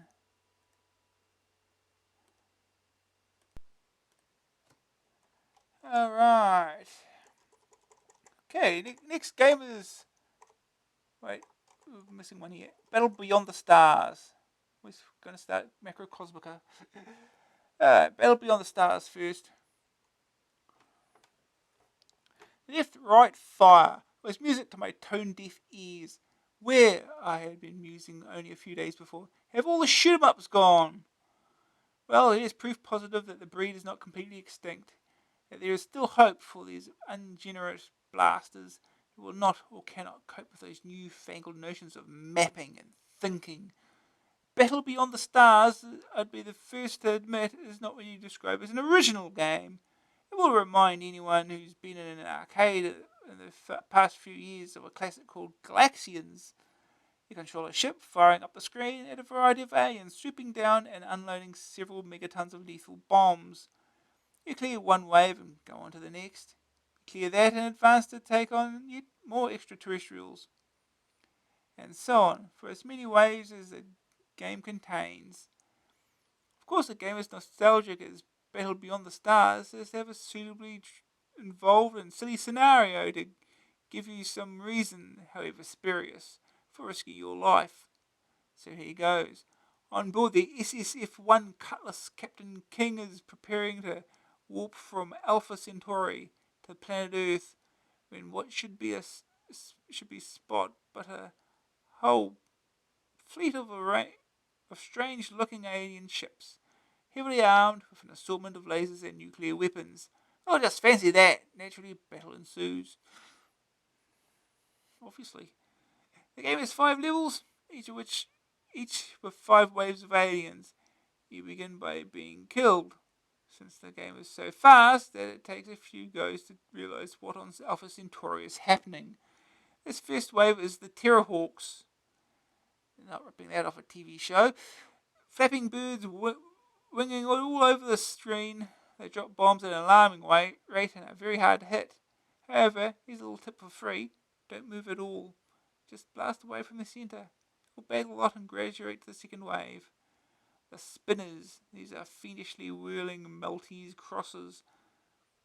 There's not much of them, so they're extremely difficult to hit. Should you destroy them, you encounter the Death Stars. Colourful but deadly asterisks. Next to the gruesome menu are the Bouncers, yellow barrels with unpredictable behaviour. After them are the Saucers, whose name is self-explanatory. And then the Space Mines. These things hang around in space and emit a show of deadly particles when hit. These fragments are very hard to avoid. If you get through all that lot, you'll have to face them all again. But now there will be the Homers, seeking you out with a certain amount of intelligence. Don't ask me how you deal with them. In between waves, your ship scrolls up the screen over a pretty speckled black background representing deepest space. Graphics throughout are colourful and sharply defined, while the sound, if not exactly sophisticated, It's a suitably noisy assortment of blasts and explosions. Though it's not quite as pretty or smooth as Laser Warp, Microgen's classy shoot 'em up, the action is faster and much more furious. Singing opinion, the one word that sums this game up is fast. It may not have much originality or require any great powers of intelligence to play, but it's a very challenging shoot 'em up. The odd game of mindless zapping makes a nice change, and I'm sure it will sell quite well to those of us who aren't ashamed to like a good blast as well as complicated games. Good news! Fast and furious action requires little or no mental effort, ascending levels of difficulty. Bad news: requires little or no mental effort. More mature players could find it too fast. Utterly unoriginal. Graphics 67, Sonics 49, Grab Factor 69, Staying Power 51, overall rating 62%. So let's go then.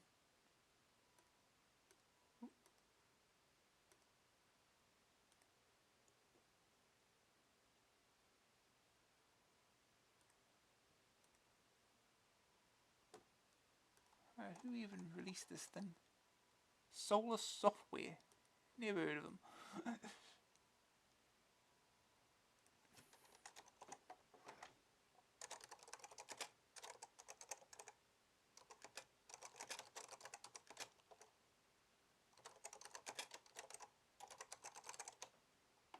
Why is that not a fit, is it now? Yeah, just do that. Okay.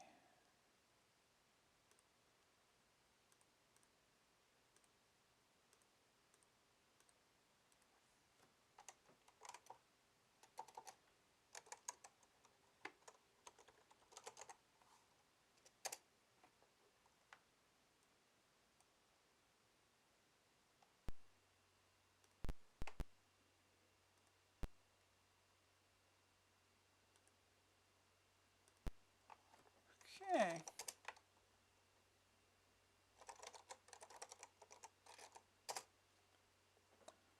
Please wait, loading. Okay, there we go. There's your enemies. By Jay Bagley. That name's familiar. Okay. Yeah, this is the game. This is the demo. It does nothing.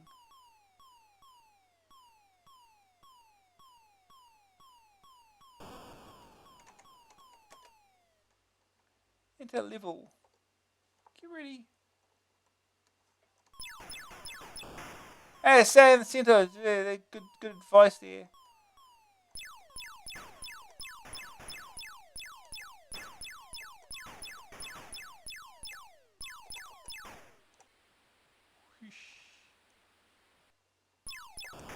Oh.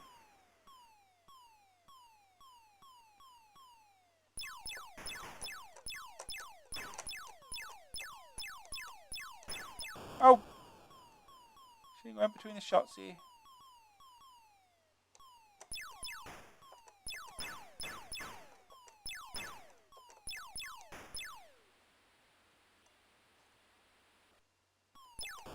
Oh. Give me time to react to anything.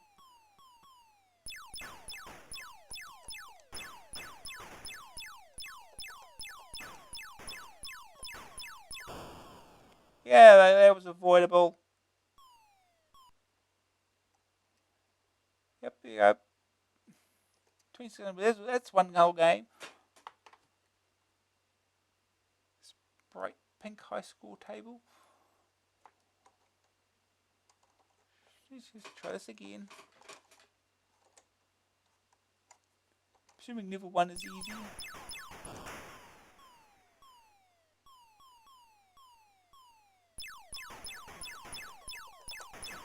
Oh! Hey. Off we go. Oh!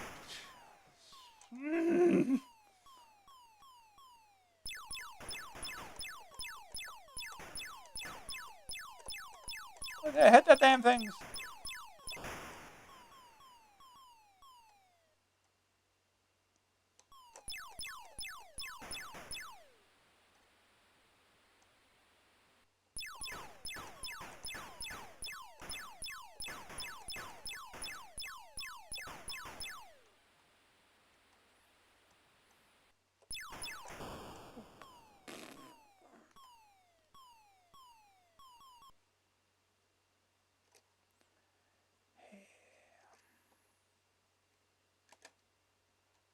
See what level 5 is like, just for laughs.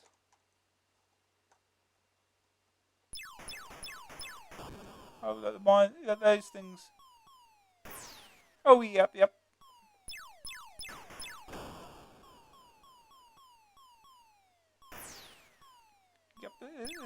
level 1's definitely easier.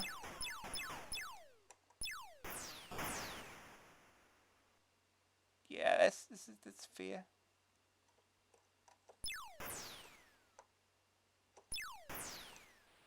Get the hell out of the way of those things.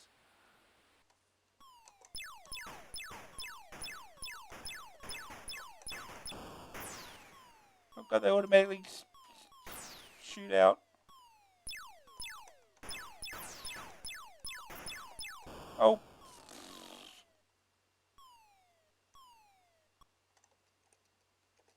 Okay, screw level 5, we're not using that again.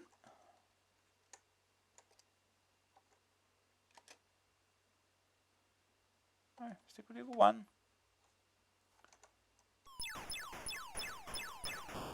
That was a mistake.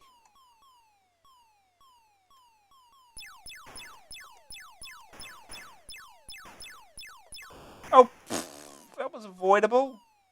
Shoot at point blank range, why don't you? Oh, that.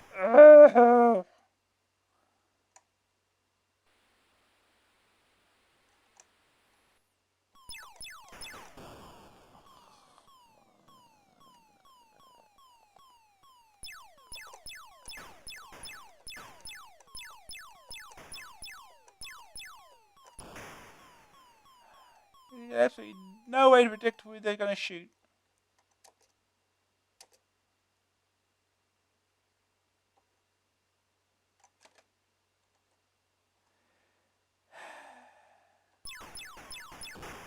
Yeah, staying still does nothing.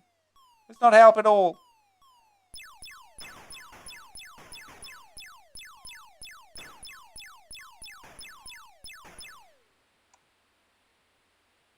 Pro tip stinks.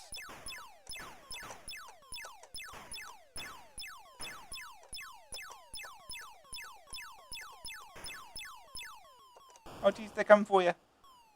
That's annoying.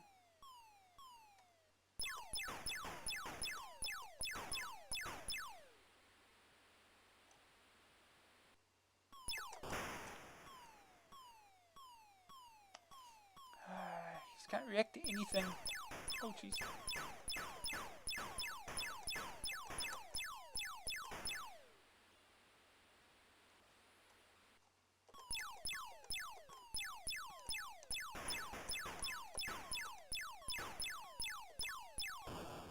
Well, just yeah.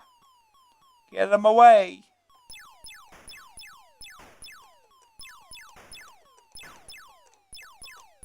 Oh no, it's dead. What are you supposed to do?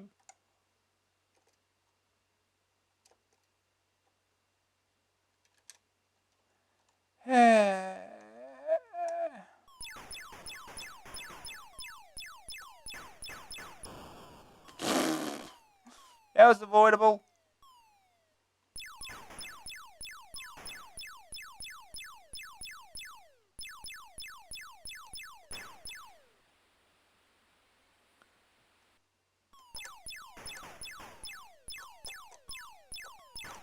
Hit the damn things.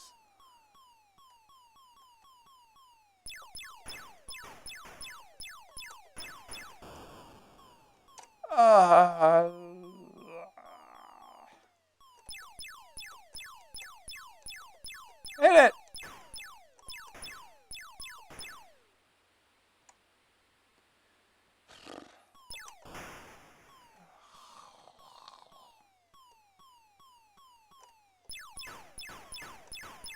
Oh, damn it.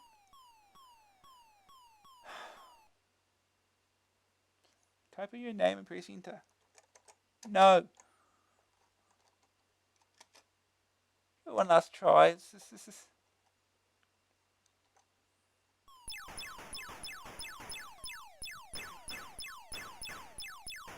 Oh! Can't read the goddamn thing.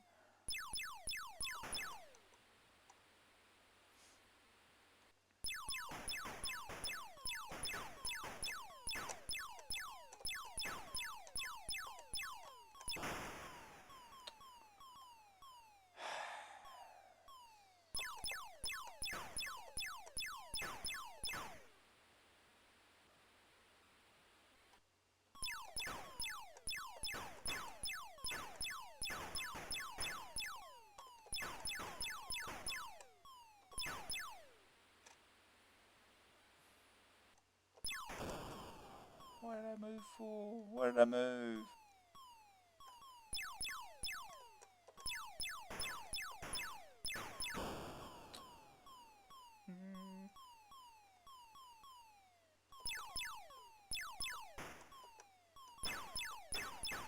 Ah, damn it. I tied the high score. Alright, this is the last attempt. This time.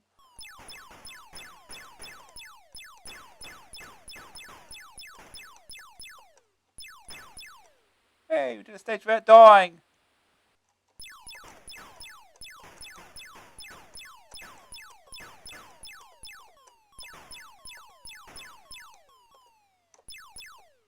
Right.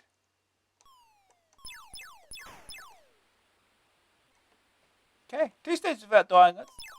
Oh, never mind.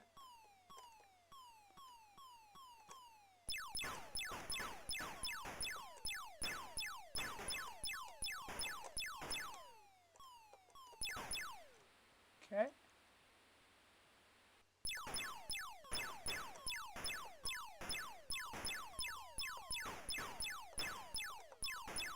And you can't avoid that one.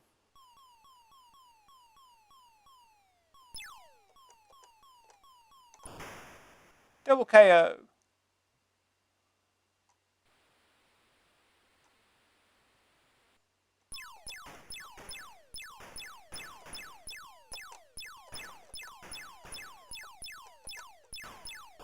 Oh.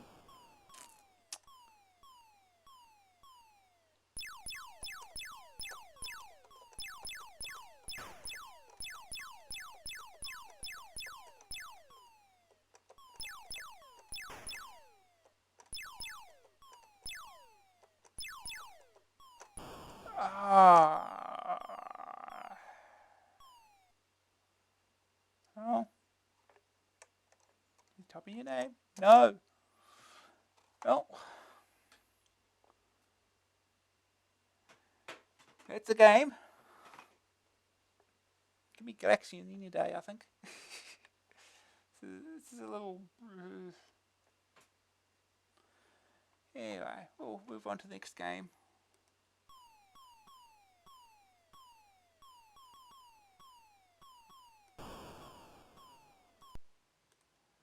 Okay. Now we can start Microcosmica. Probably be the last game tonight, I guess. This might be at this for a little bit. Depends how into it I'll get, but I've played this before. It's a trading simulation thing. There's only one way to describe this game. Elite without the vector graphics, but with a lot more trading. It forsakes the 3D space laser action in favour of a more complicated trading game where success is in staying alive and making money is tougher than borrowing a fiver from the art department. The game begins by giving you a choice of 3 skill levels: difficult, impossible, and suicidal. Get the idea? These aren't far from the truth, but fear not. With a bit of experience and know-how, it is possible to make profits. After creating the universe in which the game takes place, it's always different, you are put at the controls of the ship, in which you'll cruise the galaxies. Life begins at a space station, but most of your business will be conducted at planets where cargoes can be bought and sold.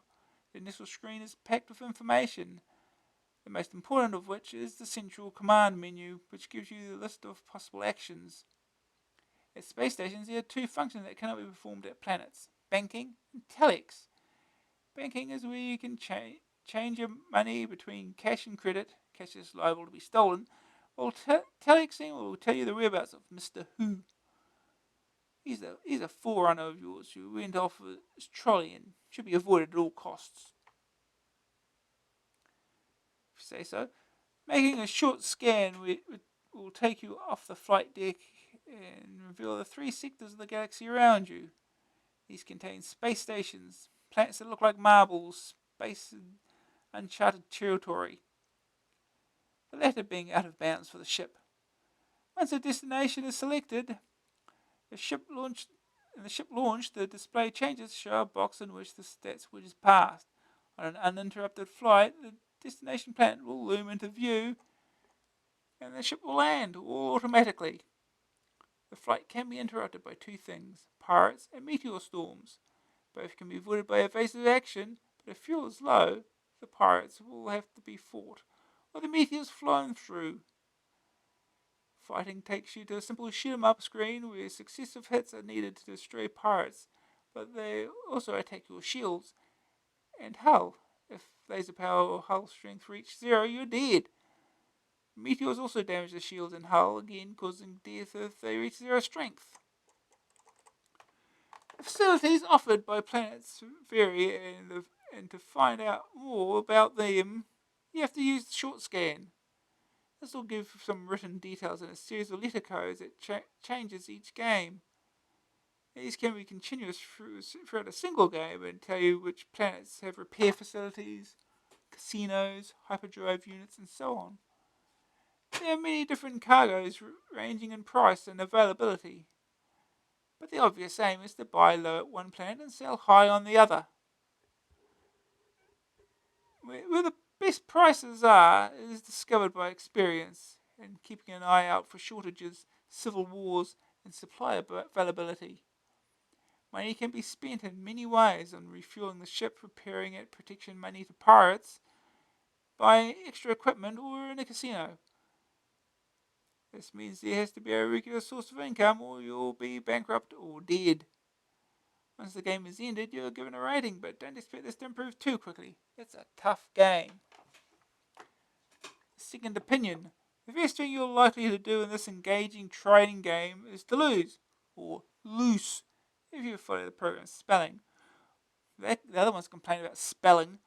All your money in those intergalactic casinos, the program seems to incorporate some none too subtle cheat modes. Once you've got over your gambling craze, you'll find an involving lack of getting from space rags to riches. Graphics and sound may be pretty basic, but they're not really what the game's about. If you're dying to get a hold of Elite, you could do a lot worse than while away some of the time with this. Good news, a very tough game. Plenty of strategy required.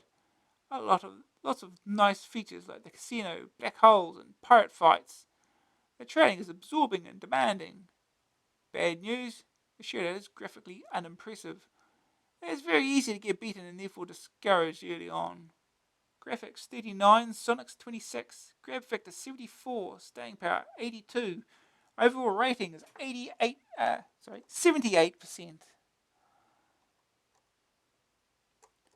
So let's get on to this.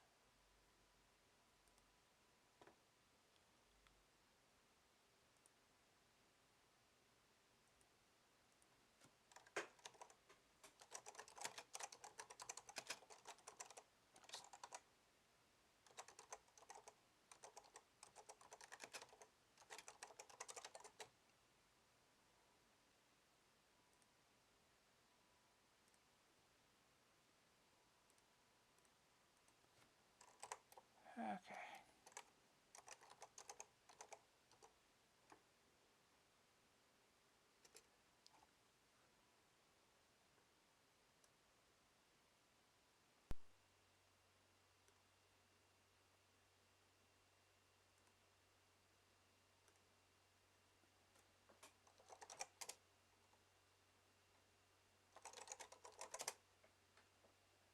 Okay.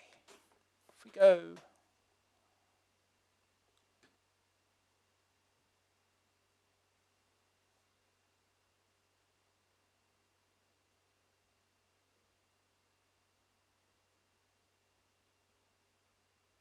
Loading. It's our loading screen. Everything's bongo coloured.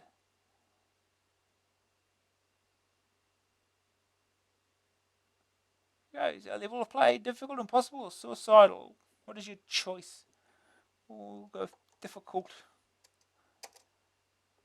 We won't have a full game of this, maybe, but who knows? Depends how we go, I guess. The year is 2985 AD. Located on a space station in Galaxy 1 at the edge of the universe, you activate the short... Okay, whatever.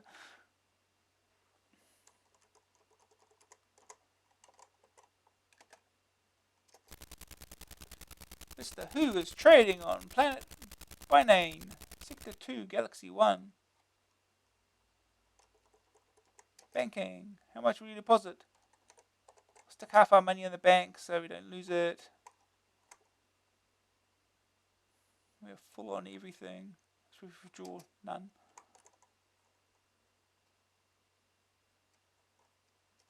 Inventory. Got nothing. So yeah, we can't buy anything here. So short range scan, we've got to find the planet. Here's the planet. Enter for data. Repair and maintenance units are here. Landing taxes imposed on all traders. Pirates and associates made welcome. Roscoe. Medical supplies available for sale. Landing taxes imposed on all traders. Yes, we'll go here, I think.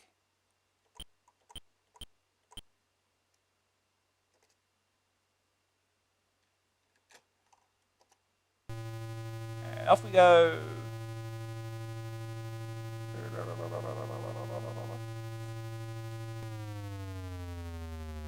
And we are here.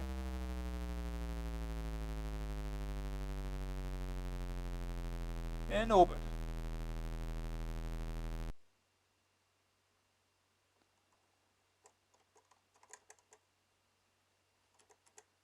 Equip the ship, apparently. That all costs money. So let's buy something. Reasons available here. I'm going to guess this is cheap. Buy how many? Space for 30. Oops. Wrong button.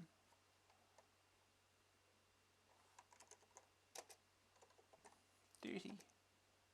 Transaction completed.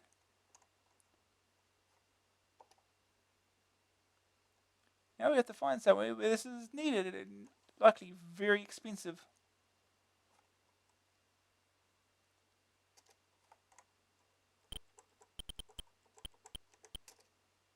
This is advised not to carry cash. Can note that one. Clothing available for purchase. Okay, we're here to see what happens. Paid cash. Thank you.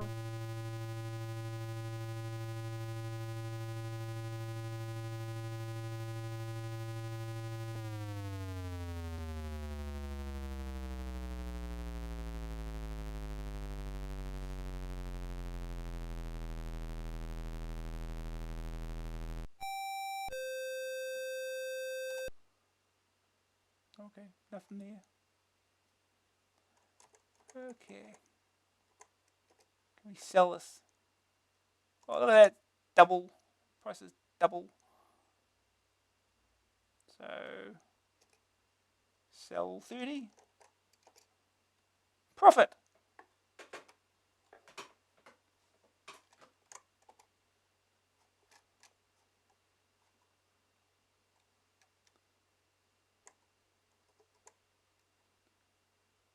Refuel over here.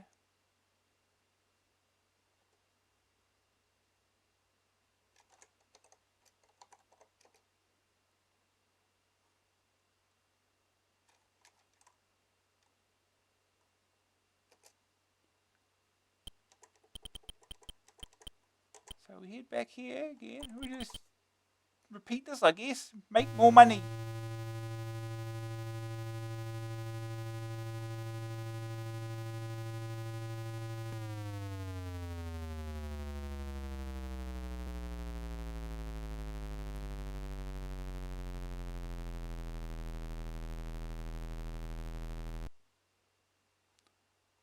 Okay.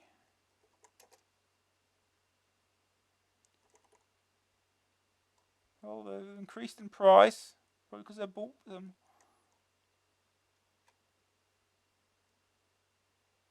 We'll do this again. Prices do change based on buying stuff.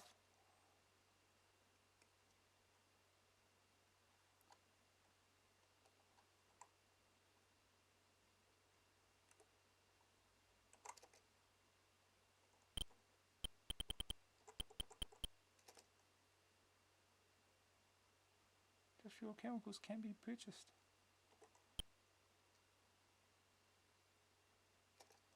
Here we're going, wasn't it? Yeah. And off we go.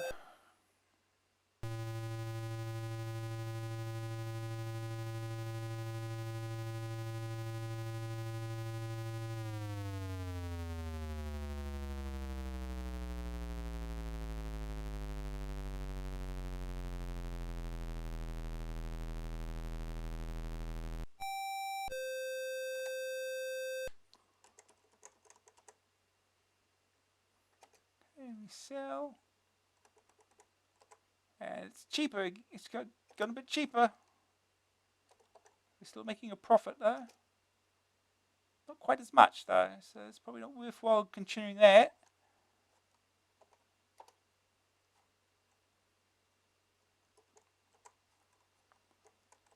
So head to the space station here.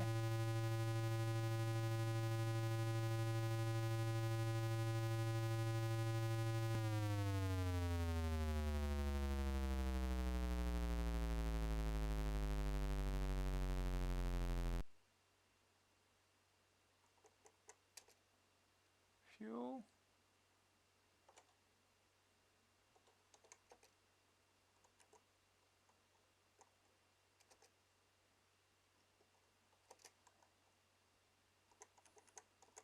Just repair. Cost of total repairs 122. We'll just repair there. Save a bit of money.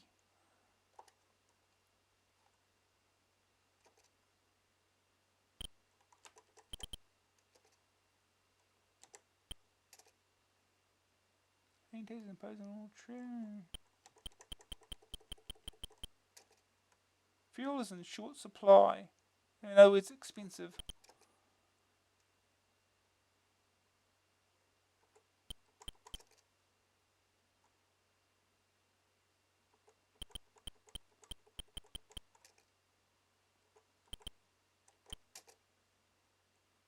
Tourists restrict customs officials.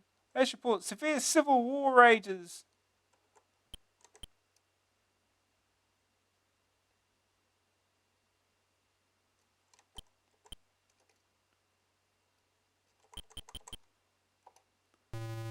Let's go. See what prices are like.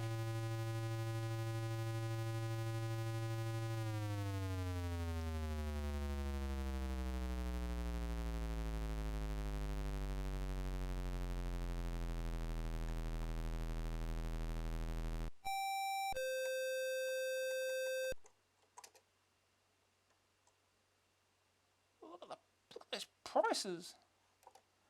You know what we're going to do now, don't you?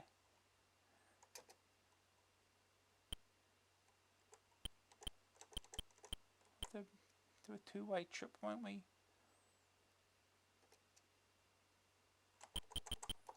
I hope that's all still going by the time we get back.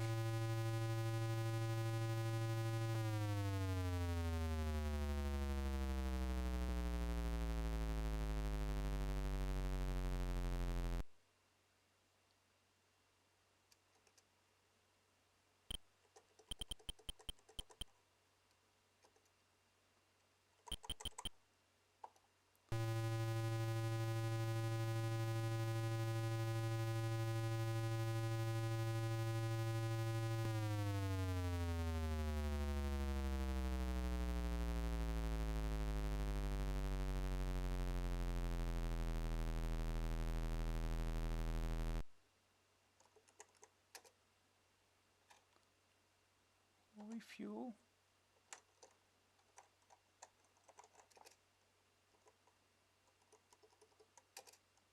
Buy.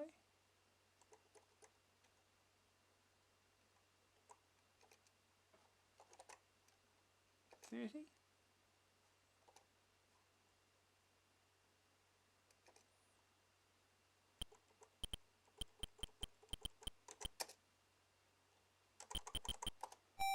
Okay.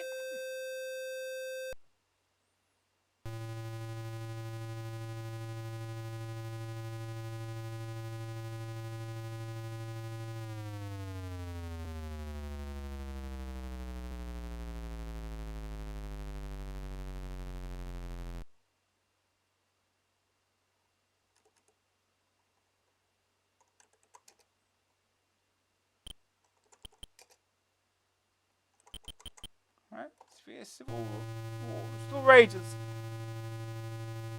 Time to get rich.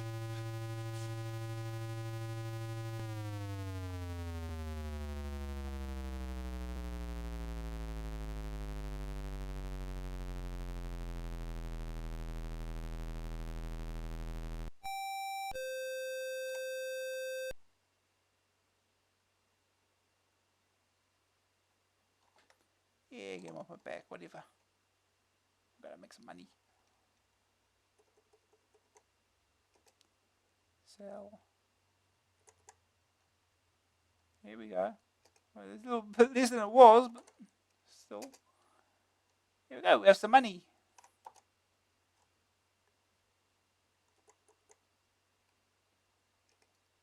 Fuel. Ooh. Fuel is cheap here though.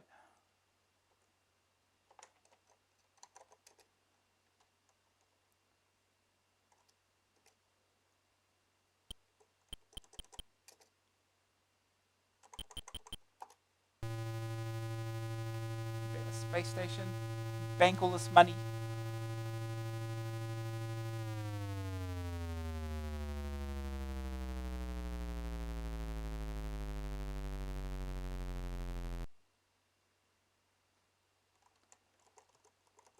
Some repairs done.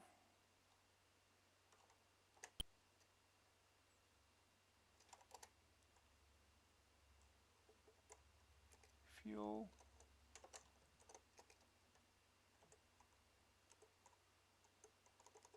Banking. Here we go. Okay. What we got over this way as far as planets go. Repair maintenance units are here. And Texas and customs officials in abundance.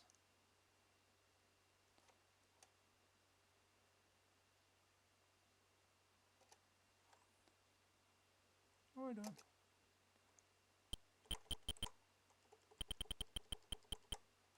Let's go this way, see if we can find anything interesting.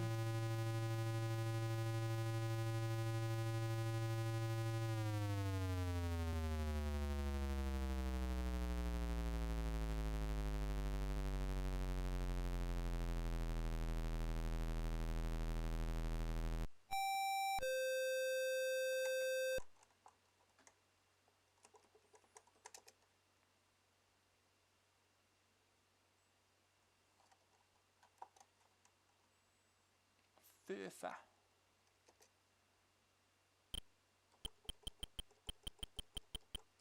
This planet over here. Breath. Narcotics were put dumped by pirates. Okay. Get some cheap narcotics.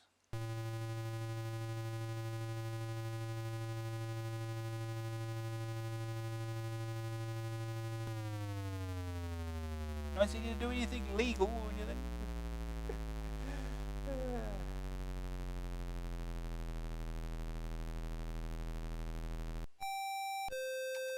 Nope.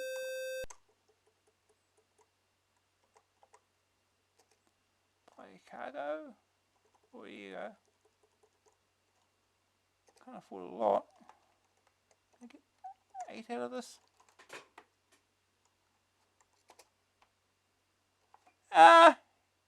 Yeah, this is a game I've played in the past. It's I suppose probably for some probably certain type of things. Some people probably like it, some might not. If you're into strategy type games, probably fine. If you like Elite, you're Might like this, I guess. No, I've got no money. Okay.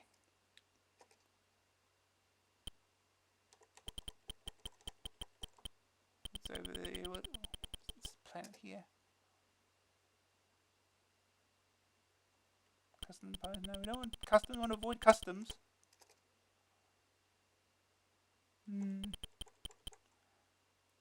You might have some fun now. Because you don't want to declare anything when you've got narcotics on board.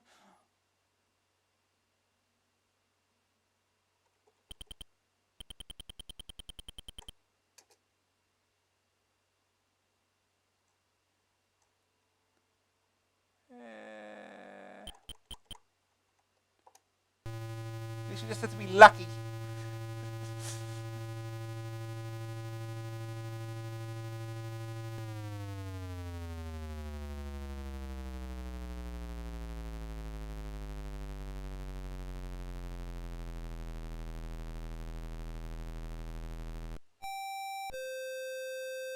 No. Phew. Sell.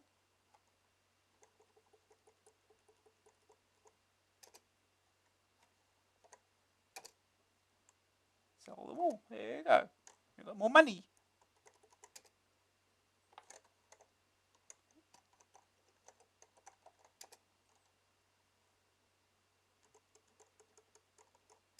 Peers. Pay everything. Peers are cash only.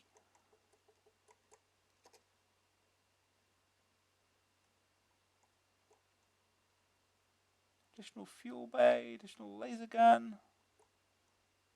We still probably need a bit more money here.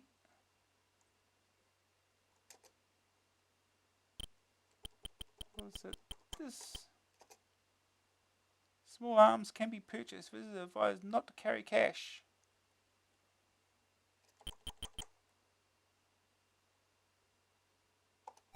Let's go. And off we go. To Yorixie, whatever that's supposed to be spelled, pronounced.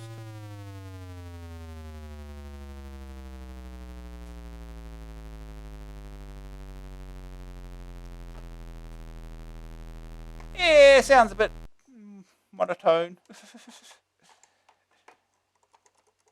Let's see. Bye. Okay, we can buy 15.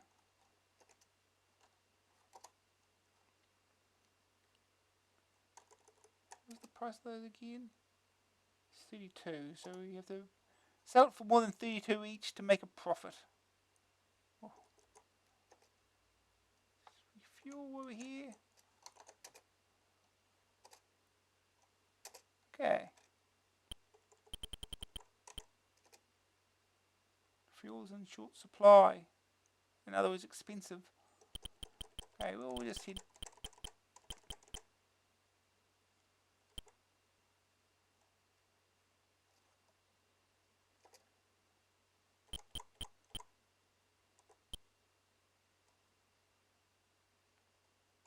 Yeah, we'll just go to the planet. Reduce it. Down that volume a bit.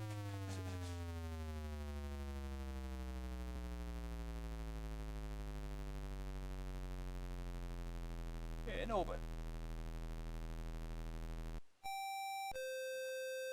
Sure? No. The small arms don't require nothing. Okay.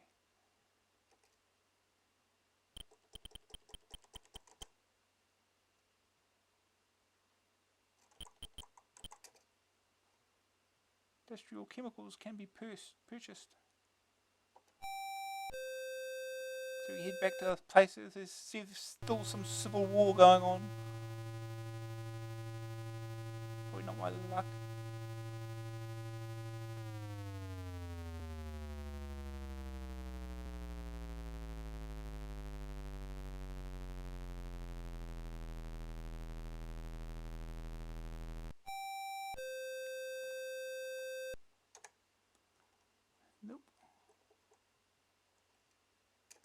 fuel. Oh geez, that's expensive.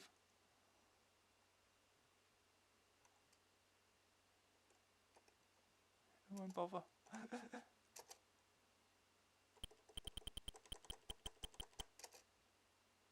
Customs officials in abundance.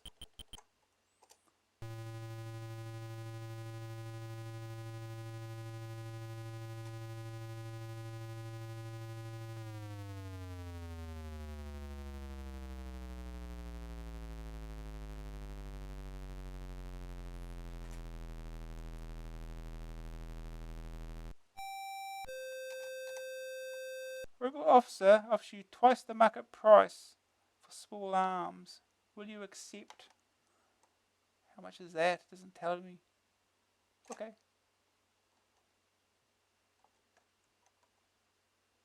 Here we go. Made more money.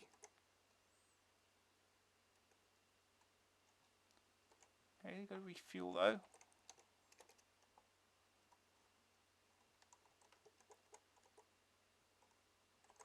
All the repairs.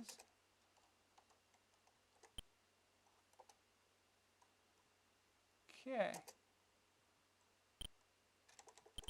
Go stick this in the bank again.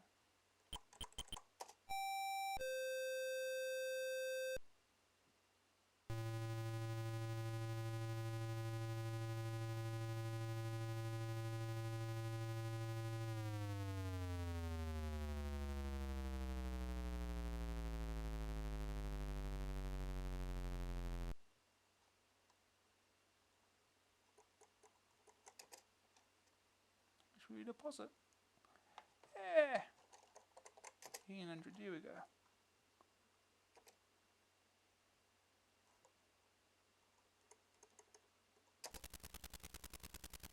Mr. Who is trading on planet Reef, Sector 4, Galaxy 1. Okay. Oh, looks like a civil war's over. Oh well.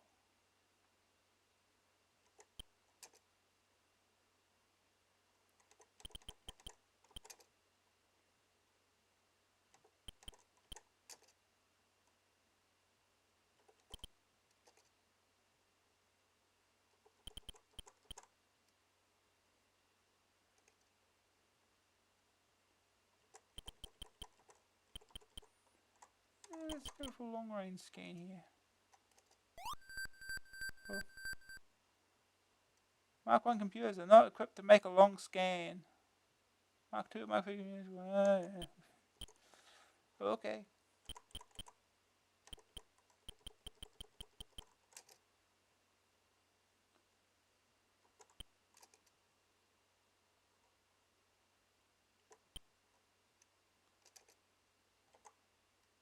Oh, okay.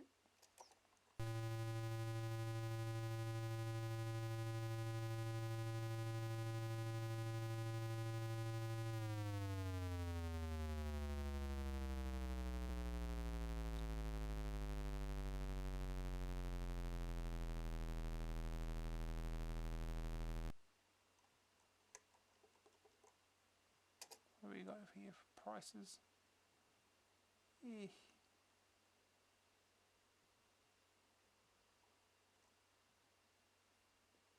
Items not on sale here, so you can't buy anything. Well, okay.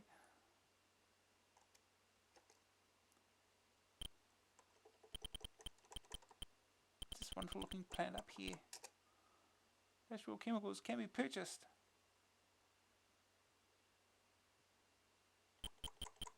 Okay.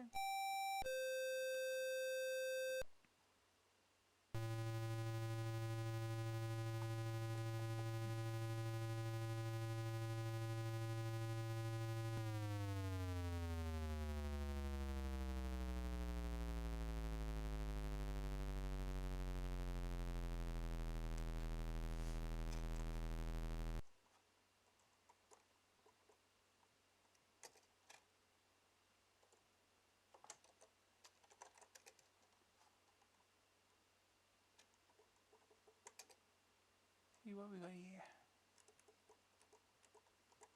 Some chemicals.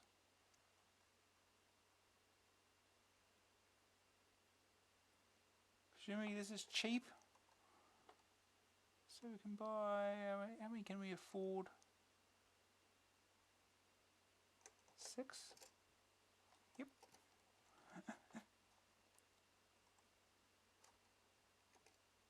You just gotta find somewhere where they're more expensive. Price and Associates made welcome.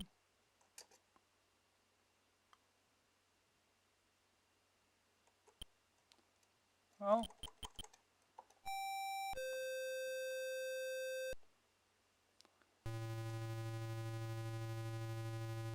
great planet names.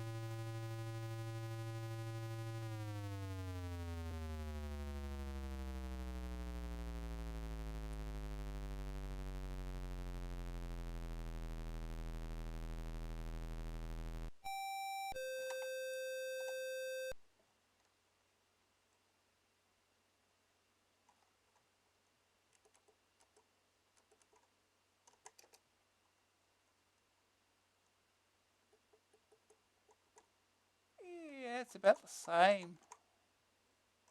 Yeah.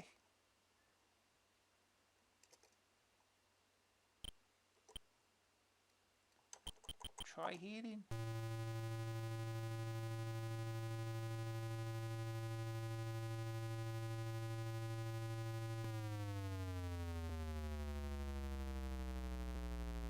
Hey, it's that planet that Mr. Who was at. Probably long gone for all I know.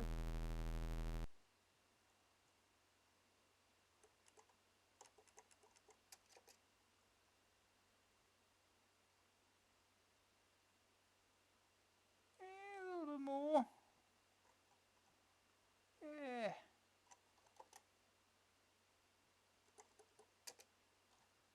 Ooh. Fuel's cheap here though.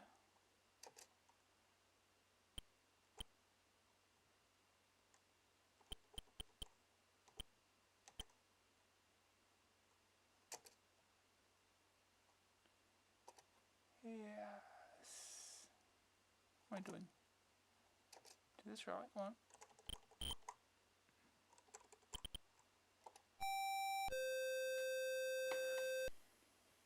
Off we go. Back and forth. Trying to find somewhere to sell these.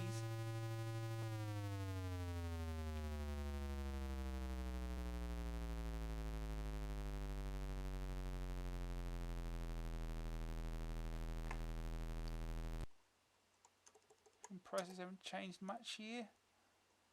Yeah, 76. About what they were.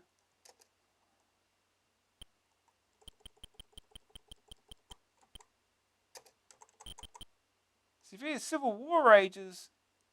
Oh boy. Here we go.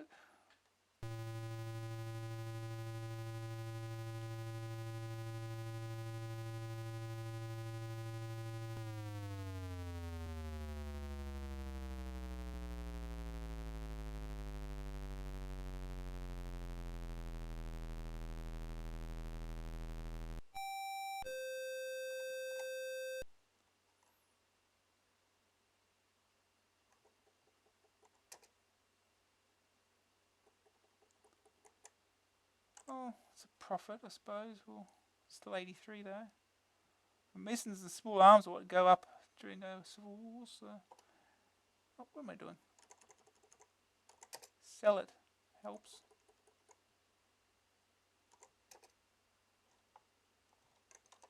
All 6.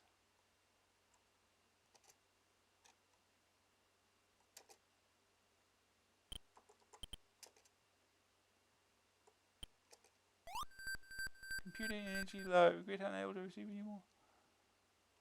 I'm going to get repairs here. Yes, I can.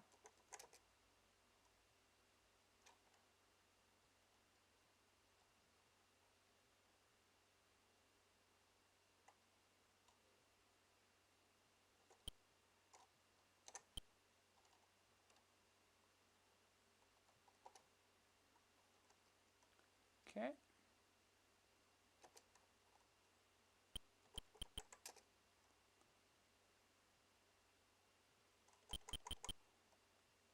Okay, let's go here.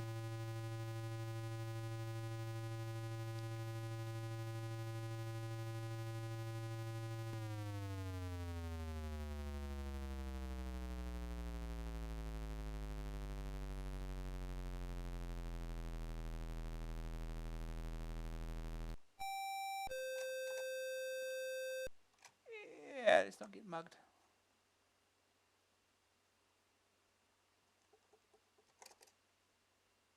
Probably could use more actual. I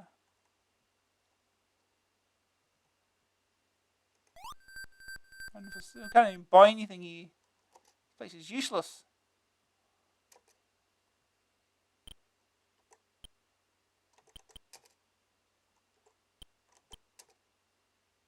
Food shortage.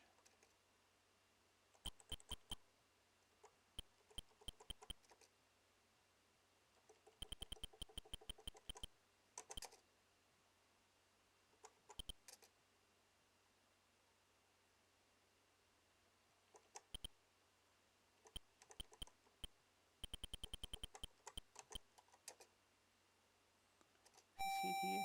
See what happens. See if we can buy anything here.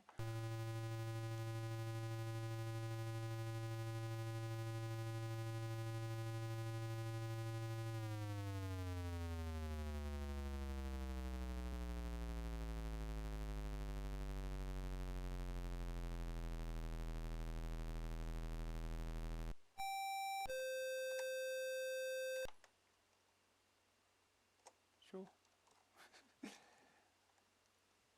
Probably need a space station more than anything now because I'm running out of money. Oh, this is. Oh, we can switch to cash or credit. So.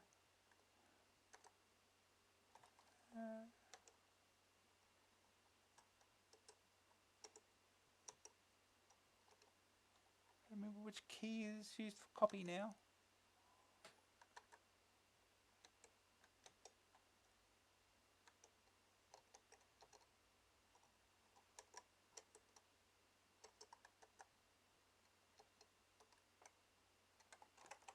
Let's check what's to find here.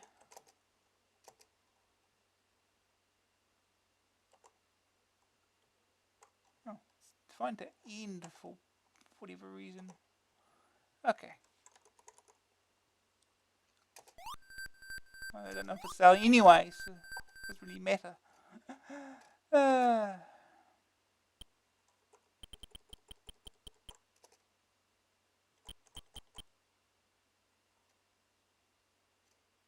I should probably refuel actually.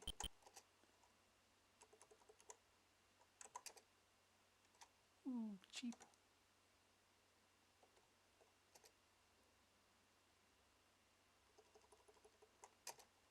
Get repairs done while I'm here. Repairs are cash only.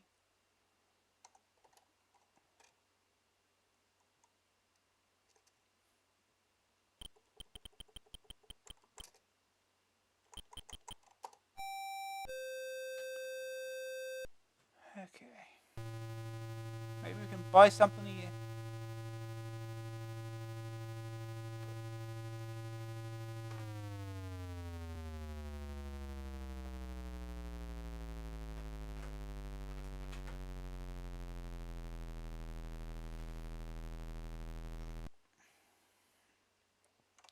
Sure. Why not?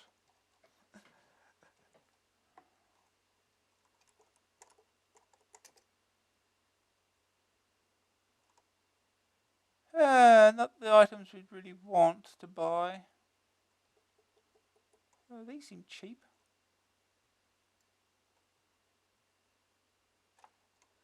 Let's go for that. Only cash accepted for this item. Really? Never mind then. Screw you.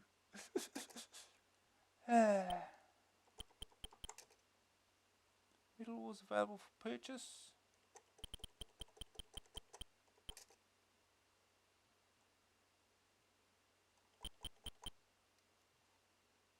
Let's head here.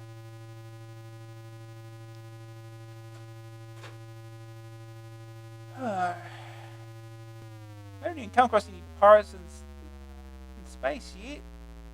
No fighting sequences.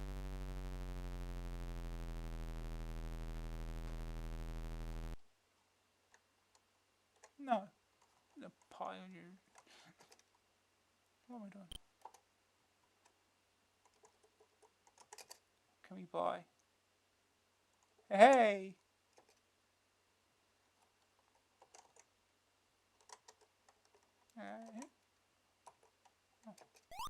Cash, cash, cash, cash.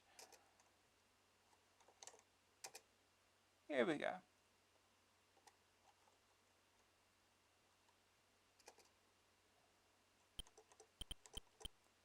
Okay.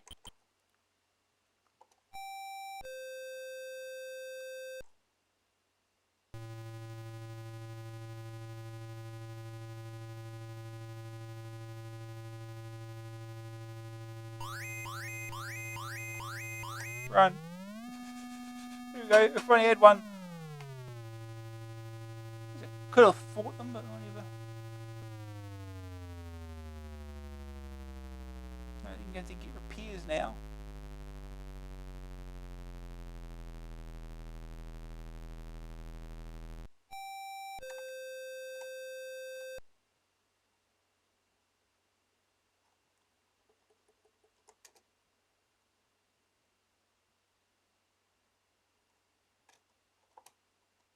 I hope that civil war's still going on. Yes. Oh, geez, I ain't got any fuel left. I should have refueled. 10 units. Had 11 left. Phew, nothing happened.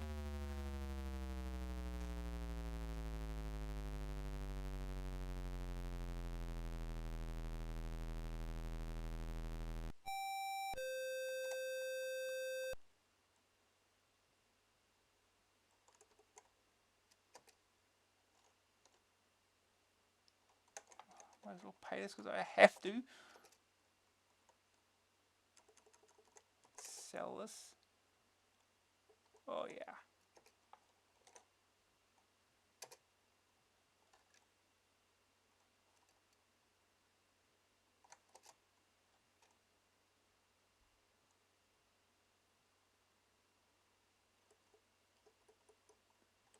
Okay. Oh, I can get repairs here too. Repair everything. Okay.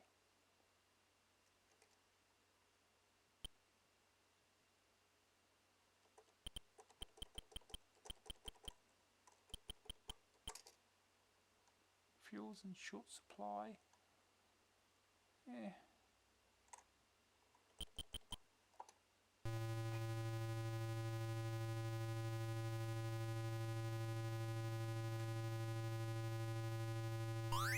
Okay, time to fight. Let's see if we can.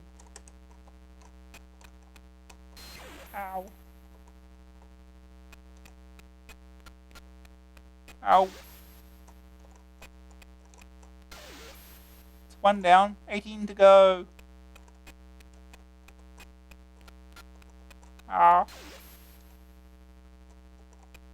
And no, these aren't TIE fighters or anything. Totally original spaceships. Oh boy.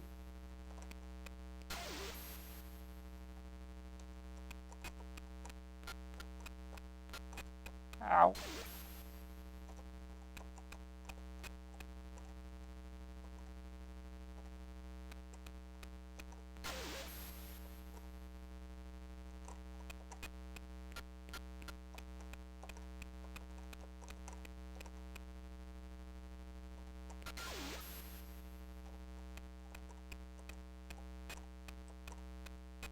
Ow, no.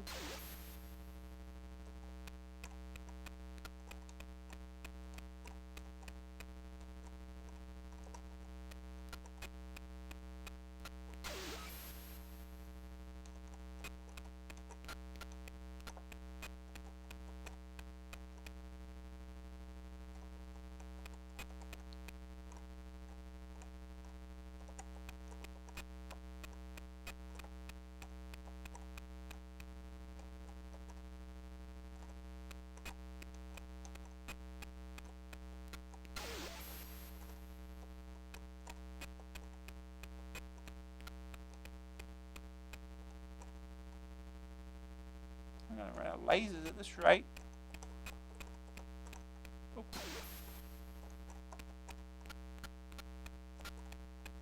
Come on.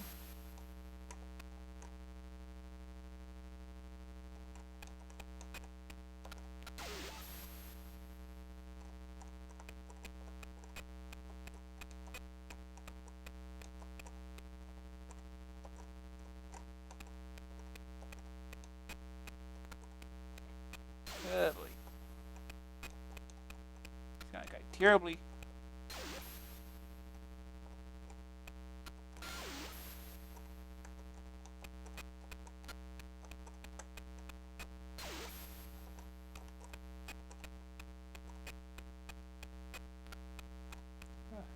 Only 32 lasers left.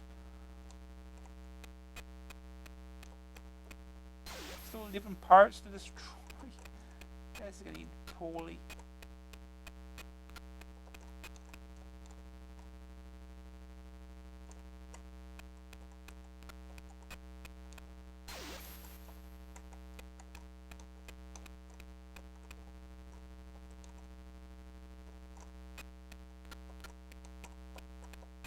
Ow.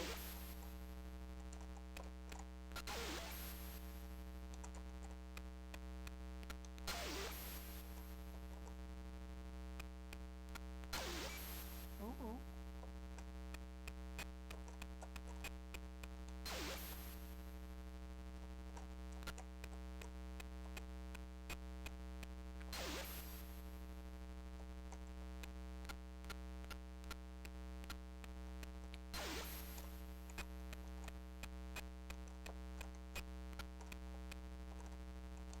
Yeah.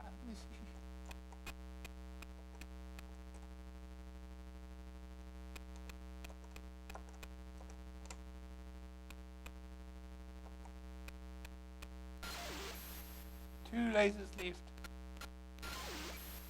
1 laser left. Yep. I say that's a game over. Yep, game over. You got shot out of the sky. Your rating is 18. That's that.